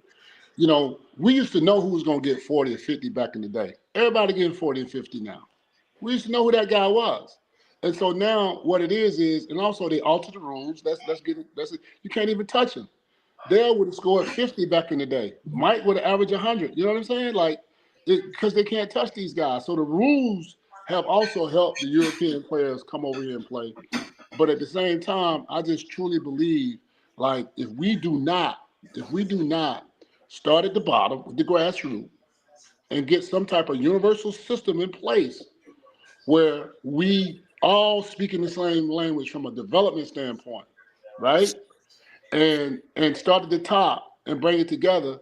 You're gonna look on the bench, man. You're gonna see 12 European. One, it's gonna be a bench full of European players, and they already try to take the game global, right? So Mm-hmm. now, so to answer your question, man, the biggest difference I see between now is guys use too much energy when they play. That's my biggest thing. They use too much energy. They take 100 million dribbles to make one play, but you got five guys that cut to the basket by themselves and you didn't give them the ball. So is that team basketball? That's all I'm saying. So that's the only thing. We not as efficient. Back in the day, we was more efficient. You know, we was more efficient. We didn't have the 3-point line. They are robots. Analytics has kind of threw a rich in the game. Whereas now it's almost done took away the mid-range game. They saying, okay, if you shoot more threes than you make or whatever they say, right? Guys are becoming robots. So they're Yeah. not being creative, bro. See what I'm saying? So that's my take on it, man. You know, back in the day, it was pure basketball. Wasn't no 3-point line, and it was physical as hell. You know what I'm saying? Mm-hmm. Like Right. you go to the basket like that with Steph and all them rolling that ball up, man, they'll be on there. I mean, they'll be on the floor, man, about 4 or 5 times. Yo, Dale, you know what I'm talking about, man. Dale, you probably got Yeah. some knots on your head. You know what I'm saying? Exactly. So All the right, Dale. physicality, yeah, man. So that's All the right, difference. Dale. What you think? What's your take on the difference in back then and now? Well, I agree with everything Bo just said. It's difficult to watch the game now. Um, the fundamental basketball, I miss watching it. You know, I believe I played in the best era of basketball. The guys I saw were Julius Erving, and Magic, and Michael, and Bird. Those guys. It was great fundamental basketball. The '80s. Yes, Yeah. So the you mentioned a mid-range game when you first opened the show. I did. That part of the game is disappearing, and then the guys with the footwork in the paint, scoring, banging, bodies hitting the floor. Yeah, it was a total different game. Yeah, Um, but what you said right now for me is a lot of the same. Each team run the same sets. Mhm. really. Um, Okay.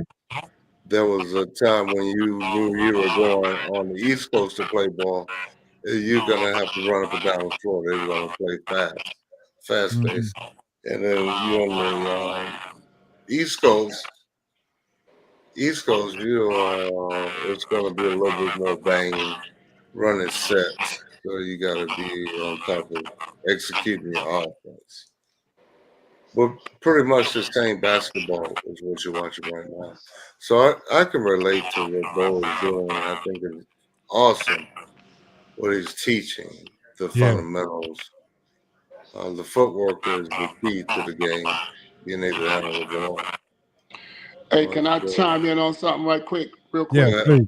Yeah, See, man, like they have to be created in an all-star game to get guys to play hard. yeah. Think about that, bro. These guys make it. People pay millions of spend a lot of money to watch these guys play. They got to be created. Back in the day, an all-star game was an all-star game. It's we gonna play for real. You know what I'm saying? And so they Right. got to be created to get these guys to play hard against each other in the All-Star game. And then guys taking 10 games off, 15 games off, what they call it, time management, whatever. I don't know what they call it. But Load management. load management, bro. So it's like, man, how do it makes my job hard, to be honest with you. It makes my job really difficult because to coach these kids and to develop them because they're watching these guys at the top and they think that's the way it is. They don't know what went inside the process. So I just wanted to say that, huh? Okay. All right, Dale, I'm getting these questions in, man, and you very, very popular. I'm getting these questions in by the minute, trying to ask. They want to know who was the most talented player that you ever played against in the NBA, and who was the most underrated player that you played against in the NBA. yeah. The most talented was Michael Jordan. The most fun to play against. I guess any ball player would tell you that. They want to play against the best. Right, Yeah, you want to compete against the best. So he was fun to play. It was easy to get up for a game against the Bulls. But right. as far as underrated, Yeah, underrated. I can't think of the boy's name. Rod Strickland, underrated. Ooh, Maybe didn't get the recognition I believe he deserved. That's a So good I one. would say That's a good he was one. rated that way. That is a good one. Yeah, that was a good one. Now, all right, Bo, you want to chime in on Yeah. some of the guys? I know you talked about Petridge, Yeah. So in but terms of the best player that I ever played against yeah, was well, I got Dominique Wilkins was the best, one of the best. When I walked onto the yeah. Hawks actually signed me because I was going against Dominique. After that camp, they signed me because I was going against him. And Mm-hmm. he was the most talented player that I ever seen in my life in terms of skill, athleticism, and just a raw, natural dog score, right? Mm-hmm. But the best player, pure basketball player that I ever played against was the kid, Drazen Petrovic, that rest in peace passed away. He had 45 against Jordan when he came to the NBA. That was the best player. yep. And then after him was Sabonis. I caught him in his prime before he came to the NBA. Mm. You know what I'm saying? Yeah. So For me, the most underrated player that I know, it was before some of these guys' era, they probably won't even remember, was John Drew. Yeah, I do. I remember John Drew was my favorite player growing up. Yes, that was the most underrated player for me that didn't get no publicity or none of that, bro. Like he was a walking bucket. That was my most. Well, since we talk about John Drew, let's talk about Terry Furlow. Rest in peace. Whoa. Yeah, Terry was tough too, man. Terry could put that ball in the basket. Yeah. He was a walking bucket as well. Okay. Yeah. Yep. All right, Dale, back to you. You talked about the player that you played against. Tell me the player with your own eyes, not played against, but with your own eyes, that the best player that you ever seen play NBA basketball. Mm. You didn't necessarily have to play against him, but whether you watch him on TV, whether you growing up as a kid and you watched it, but you didn't necessarily have to play against him. Are you talking about today's game or in general? Just in general. General. Oh, okay. Just in general. Yeah. Um, I love Kareem Abdul-Jabbar. Okay. And so when I got drafted into the NBA in 83, I had gone through training camp. I went through exhibition games. We had played a few regular season games. And then we played the Lakers with Julius Erving. Kareem stepped onto the floor. To stand next to him, that just blew me away. I was like, I've arrived. I'm playing NBA basketball.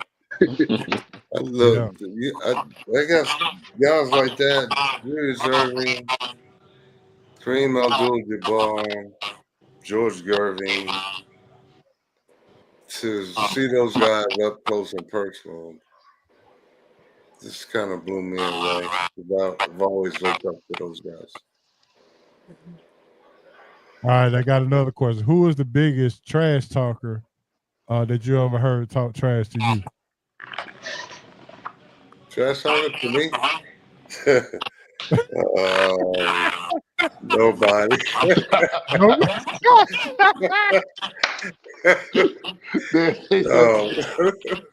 No, I was a little smarter than that. I didn't get into that trash talking deal. Oh, Just try to stay focused. It just tickled me when guys would talk trash to Michael. I was like, why would you wake up a sleeping giant? This job is already hard enough. So, but you had Larry Bird would talk trash. Was he the biggest trash talker that you heard? Go right over the top of your head and keep playing ball. But I played ball with Gary Payton. That was fun playing with him. He was a trash talker. He was a trash talker, yeah. I watched how he talks trash and he got more energized. He actually played better when you tried to talk trash with him. So it's funny. Bo, I'm gonna go to you and ask you the same question. Who's the trash talker? Who tried to talk trash to you? Was there anybody that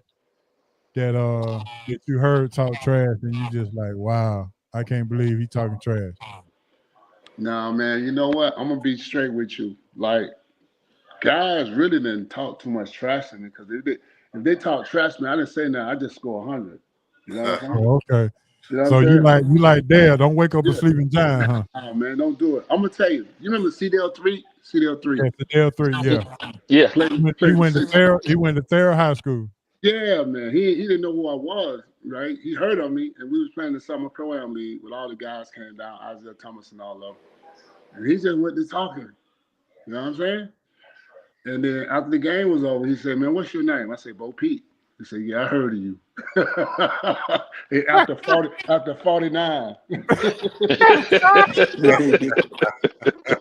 After 49. So I know that's right. I didn't talk, man. I didn't talk. I just did the work, man. I was just a silent killer. I just did the work. You know what I'm saying? That's what I'm talking about. Yeah. All right, fellas. To end it up, we're gonna do this. Both of you guys are from Atlanta, and we did this a couple of weeks ago, but we're gonna come around and do it again. I need your starting five all time Atlanta Hawks. Starting five all time. And Dang. we're going position by position. Mm. Point guard, shooting guard, small forward, power forward, center. Mm. That's No tough. matter who goes first. Dale, you want to go first? I don't even know where to start. Tell me. All right, let me. I'm gonna go ahead and go first. All right, All right. I'm gonna try to make it happen. Yeah. We'll all right, start I'll out with go. the point guard. All right, we're gonna start. We'll put Pistol Pete at the point. Okay. I'm gonna go deep now. I'm gonna go deep. All right. Go ahead. Go. This your list. Yeah. All right, we'll put Pistol Pete at the point. Shooting guard. Shooting guard. No, Pistol. He played the point now too. Okay, I know it, but we go. All right, so he at the point. Who's gonna be the shooting guard? That's a good one. Probably Do I Steve need the Smith. name? Okay. Steve Smith. Ooh, Okay. yep, I like that one. Yep, Steve Smith. Got Steve Smith and Joe Johnson pretty much at the shooting guard. Right. And then we go with Dominique Wilkins. Dominique at the three.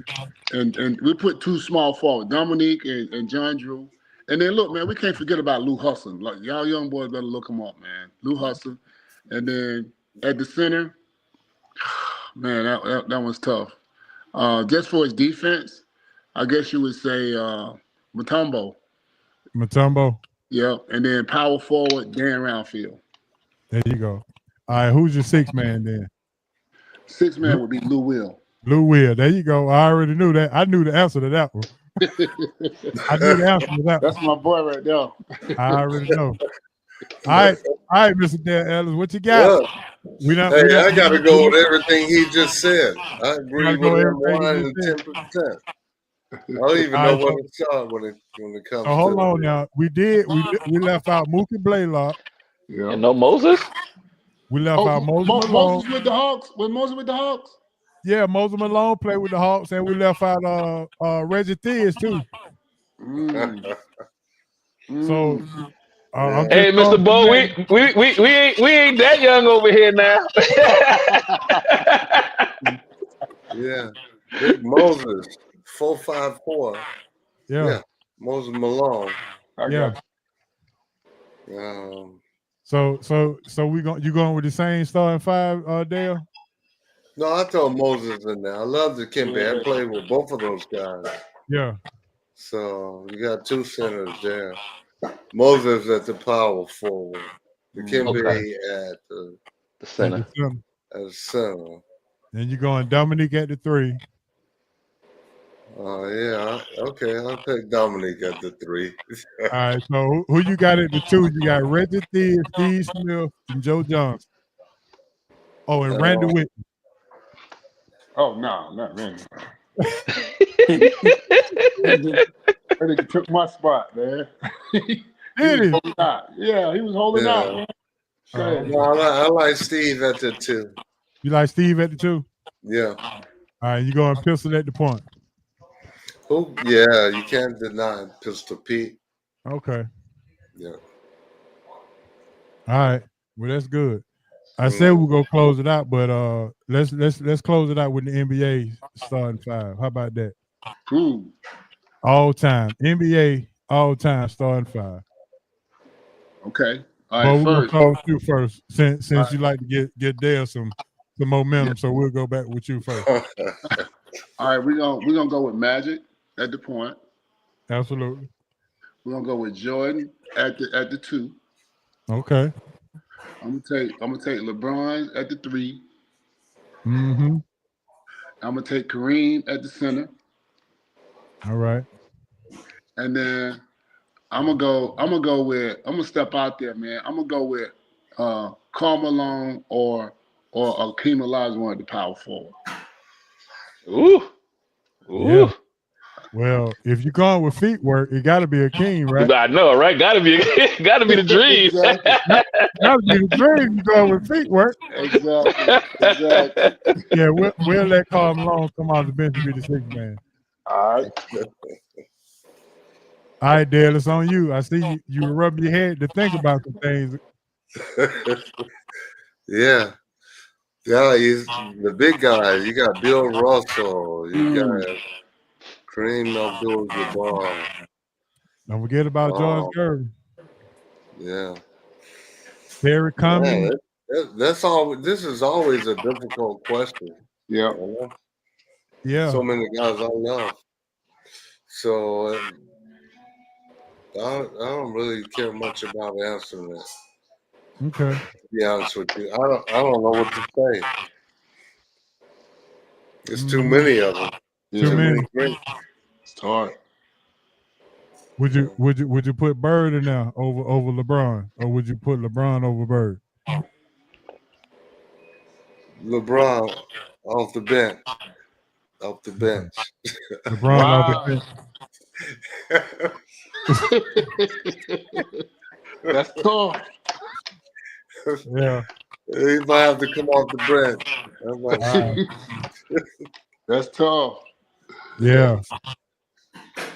Uh, Is would would any of your supersonic guys be on your team like a Sean Kemp or Deadlift a shrimp. Detlef Shrimp? Yeah, you got Freddie Brown or Lenny Wilkins, Dennis Johnson, Johnny Johnson, Lonnie Shelton. I mean, I'm probably giving you some flashbacks at this point.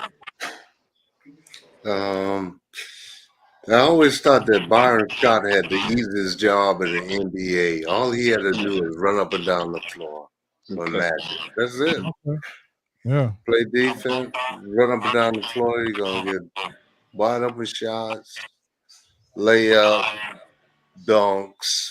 Yeah. Yeah, but I had a chance to play with Stockton one time, run with him. It was the same thing.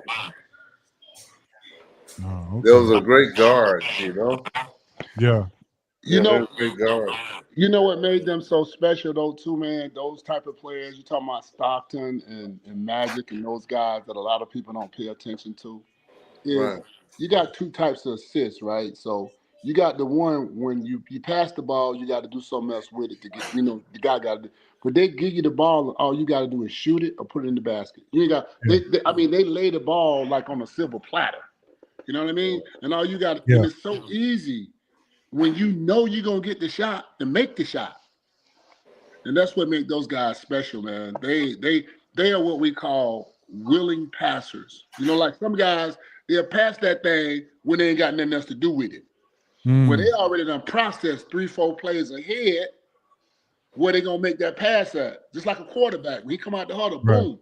He know he gonna throw the ball over there, but he look over there first.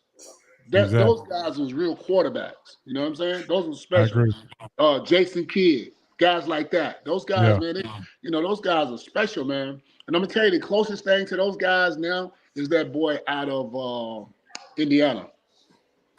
Halliburton. Yes, he can Okay. pass I the ball. like He's a that. good passer. Yeah. Yeah. All right, going back to you, Dale. The best point guard that you play with. Am I putting too much pressure on you? Point guard. Yeah. I play with Gary. Nate McMillan.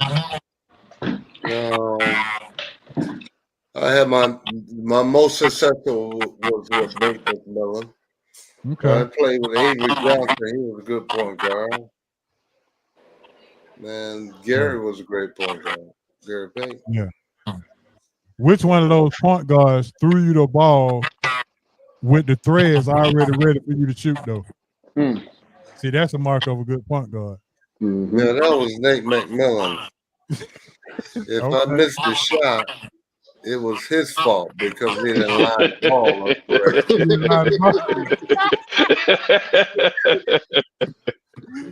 That's a good one now. Yeah, that's a good one. Old Nate, I like old Nate. And so tell me about this.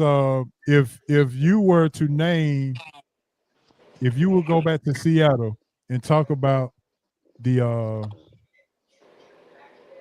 talk about the days in Seattle. Would you uh would you put yourself in the legendary status in Seattle As a ball player. as a ball player? Yeah, with the group that's played there, yeah. I Okay. love to have my name in there. But you had some great teams.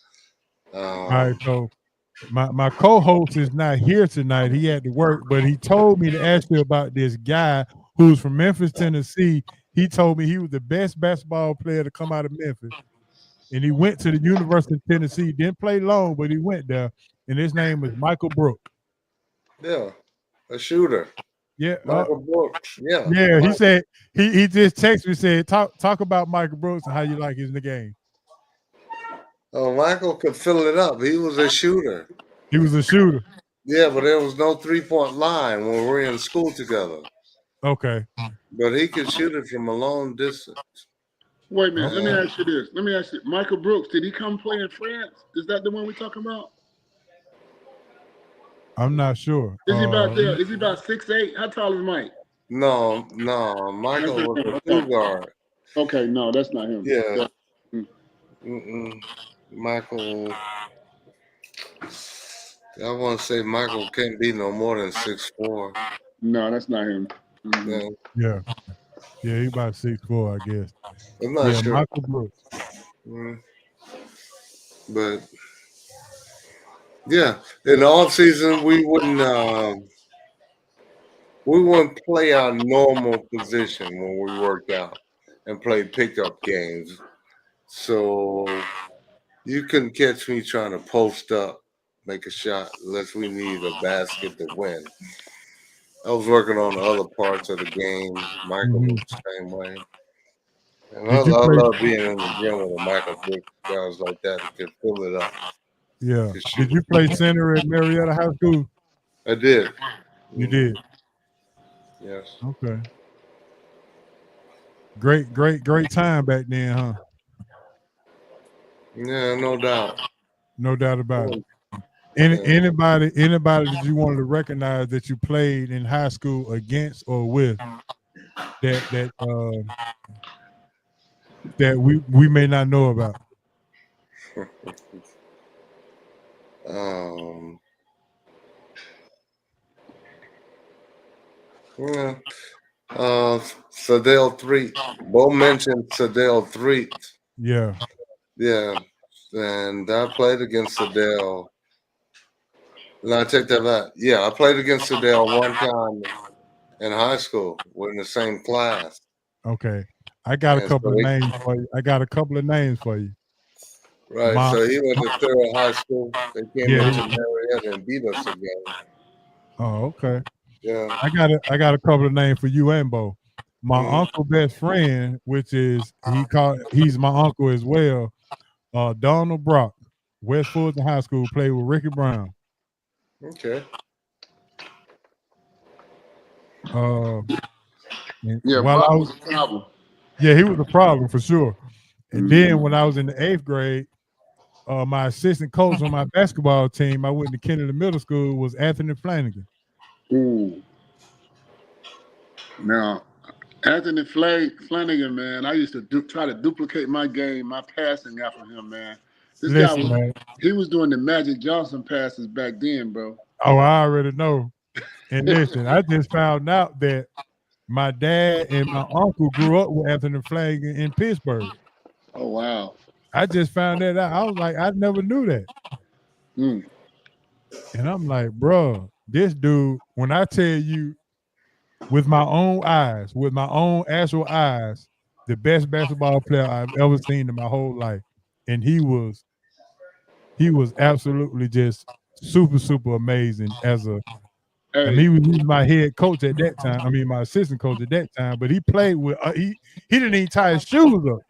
hey, but check this out though. Not just the best basketball player. This guy was the best athlete, man. Listen, Yes, he was the best. Yeah, I agree. he was man. Listen, people, it's arguably they talking about this kid. This guy was better football player than he was a basketball player. They talking about Yeah, he could throw a 70 yard touchdown with the right hand and the 70-yard touchdown, throw the ball 70 yards with the left hand. Who Yeah. does that? Yeah, I know. Yeah, I already know. I know the stories. I know the stories and all that. All right, fellas, it's 9 o'clock. We got to get up out of here. Before y'all get up out of here, I just want to give y'all a chance to shout out anybody y'all need to shout out and tell everybody where they can find you, get in touch with you, and all this other kind of stuff. So, boy, I'm gonna start with you. Yo, so first of all, I want to shout out to all the Bobel basketball academy family, Team Bobel. We got what 10 AU teams.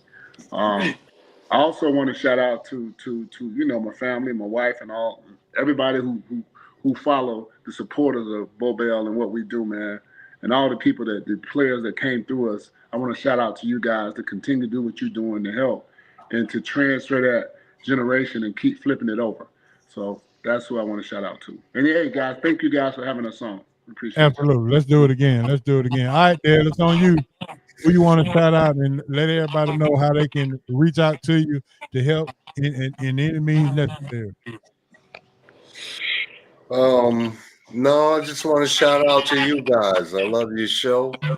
Continue to do what you're doing and reach as many people as you can to share knowledge of the game of basketball. And your guest, I think, is awesome. And shout out to Bo Bell and what he's doing with his academy. Just happy Yeah, that I have a young son that's enjoying every single moment of it, progressing as a ball player. that's what I'm So talking about. thank you guys for having me on. Nah, And no problem. again, best success in the world. Absolutely, man. We so appreciate it, man. With that H being said, yeah, yeah, Ho. I just yeah. want to. Hey, I enjoyed sitting here listening to you, both of you, Mr. Bell and Mr. Ellis. Because y'all era is what raised me as far as watching basketball, college and the NBA. So I enjoyed was sitting here listening to you all was like me listening to my brother-in-law and his friends when we had to tape. They had to tape the games and then rewatch them because everybody didn't have cable. So it was like sitting back watching them share tapes and watching the guys watching you all guys play back in the 80s and early 90s. So I sat here reminiscing of the stories and being with my brother-in-law and his friends. They were a little bit older, and so much success to you all going moving forward. And some of the best teams ever didn't win the championship. I would take some of those Seattle Supersonics teams. I would take some of those Cleveland teams and put them up against the NBA right now, and they'll probably wipe the floor with them. Those Mark Price teams, the Dale Ellis teams. You know what I mean? Some of those Golden State Warriors teams talking about Sedell. They probably will wipe. They couldn't get past the Lakers. Or couldn't get past, maybe Detroit. But those teams will wipe the floor with these teams nowadays. So it was a joy sitting here listening to y'all talk. All right, Coach, what you got to say? You want to say the North Carolina winning, by the way, so you can go ahead and smile and talk. Here we go. To both of you guys, Coach Bell and Mr. Dale Ellis, you all made basketball fun to watch. And I mean, Mr. Dale Ellis, when you played for Seattle during that time, I don't think anybody was hotter than you because you routinely, and I ain't saying just accidentally, I say routinely average 25 plus a game. And that just shows how great a player you were. And Bo Bell, I know you got your business coming up, Bo Bell's Barbecue and Biscuits. I want to say thank you and appreciate it. And and I want you to keep motivating these young guys. They need some direction. A lot of good athletes are being wasted on the streets doing silly stuff and falling victim to silly games. Keep reaching out to those guys. Both of you keep letting them know that, hey, basketball is a good way to keep yourself involved in some, and it's a good way to help you get scholarships and other things. So congratulations and thanks to both of you for coming out. There it is. All right, I got one more question for you, Mr. Dale. They wanted to know, could you beat Dale Curry in the 3-point contest? No. You got the chips already. The answer should be yes. Hey, look, give me 3 weeks in the gym with Bo Bill to get in shape, and I got a decent shot at it. That's what I'm I'm talking tell you about. though, hey, I'm gonna say this though, man. Let me tell you, they'll be coming in, man, and I haven't talked to the kids sometime, man. Dude be making 8, 9, 10 off 10 in a row with his eyes closed, man. I know, right? He shoot that thing still, man. But I'm gonna say this: them boys shooting that ball. I ain't never seen nobody shoot the ball like they shoot the ball nowadays, man. I'm Yeah, just saying, you're right. the distance and where they shoot that ball, man, Mhm. effortless. So Yeah. My last question for tonight. I know we could do this all night, but if you went to the gym right now and went to the free throw line, because free throws got to be valued. How many free throws can you make in a row right now today if you had 2 warm-up shots? you talking to me, Bo? Bo and Dale. Man, I mean, I still kind of shoot. That's part of my routine, is in my workout routine. So Mhm. free throws, man, I probably can make 75 to 100 in a row. There If you go. real talk. All right. All right, Mr. Dale, how many can you do? After about 30 minutes of warm up, I might be I might be able to hit 25 straight. I hear you. All right, fellas. So just to let you know, Bo, you inspired me. I went and helped out one of my a friend. Went and helped out her son to try to make the 8th grade team. He actually made it. She was trying to get over to you, but it was just too far. She lives in Loganville. Because I had told her to reach out to you, or I would go reach out to you, but she said, yeah, it's just too far. I'm in Loganville. So I said, well, I'll do this. I will come over there and train him myself and just go him through some drills. And when we finished the drills, we went to the free throw line. And believe it or not, I went for 77 straight free throws. I can believe it. Yeah, he said, Coach, man, you ain't gonna miss, are you? I said, I don't plan on it. Shit, he didn't used to miss back in the day either. So No, I was trying to shoot that thing, man. So I still got it a little bit. So, you know, maybe one day for lunch we can meet at the gym and do some free throws, at least have a little fun and just do it that way. let's do it. Yes, sir. All right, fellas, we're gonna have to get up out of here. And Dale and Bo, we'll holler at y'all pretty soon, man. I appreciate it. All right, man. Thank y'all for having us on, man. Dale, No, appreciate it. no No, problem. thank you. Thank you We'll guys, be in man. touch. Nice seeing Thanks, y'all. Dale. All right, I now. enjoyed it. Okay, man. Hey. All right. Take care, man. Y'all be good. Peace. Same here. Yes, sir. All right, fellas, it is that time where we get ready to get off air. I got to go and play my numbers before we before the 10 o'clock mark. So, oh yes, sir, we gotta get on up out of here. So let me get the music. Let me get the music queued up, and we're gonna drop it, fellas. I sure hope y'all appreciate Bo and Dale stopping by, man. I through. I know it was last minute, but man, y'all always come through for me, man. Coach, hurry up and get well so I can feed some of this Big Easy. Yes, sir. Yes, sir. Hey, You know man, how to I pay so for it. appreciate it. Yeah, Yes, sir. yeah, Coach, I so appreciate it. don't go down that road as your boys in Baltimore now. You know, just calm down on the best half of the day, your half. Okay, calm down on that, but get well. There it is. Hey, man, listen, shout out to you guys. Shout out to everybody that tuned in tonight to join the show. We so appreciate it, man. Shout out to Hancock. Shout out to all of our loyal listeners and all that, man. We had a whole bunch of fun tonight, man, and I'm just ecstatic at what we just witnessed tonight as far as learning about the the old school, and we already knew about the feet work. Bo Bell has been on here before talking about feet work, but it was good to hear and to watch Dale as he's aging, but still looking good and still able to talk basketball. And he did say he can't really watch it today, but that's due to the lack of the NBA marketing, maybe the right people. But who knows? But those are my side, man. Go ahead, Ace. Give me your shout out. Oh, always, man. Shout out to you, HO, team, coach.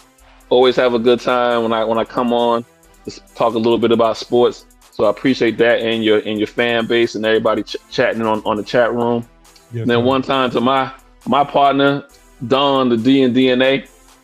You can check us out every Monday, 7 to 9. Just go to DNA Sports Talk on all social media. You'll find us there, and you'll find the links to the show. But we're Monday, 7 to 9. All right, Coach. Yeah, give a shout outs to Asa Brown. Appreciate you chopping it up with you. Shout out to the see y'all starting to keep we gotta keep you young, Coach. the Red Rail Sports Show, my co-host Red Rev and Armani. Hope to see you all Saturday. We'll be talking sports from 11 until we get tired. Shout out to the man who created this show and who still has not gotten me my SRT swag, but you never let anybody forget what they supposed to do for you. And that's HO from Bankhead. And a shout out to the Tar Heels. A 20-point win tonight. That's right, baby. Chump killers getting rid of the chumps. There you going go. after them right now. So hey, good luck to Tar Heels moving forward. Cool, man. I sure appreciate that. That was some good old talk right there, brother. So with that being said, man, Saturday is a holiday. I will be turning another year older, so Coach, I'll be getting my hair cut.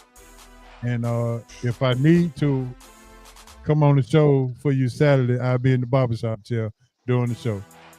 Yes, sir. But I will make room for that for you. All righty. But either way, man, you already know. For Hancock, Asa, and Coach, for the SRT crew and for the SRT tenant, this is Sports Roundtable and the SRT crew. Thanks, Bo Bell. Thanks, Dale Ellis. We'll holler at y'all next week. And we out. Peace. Peace.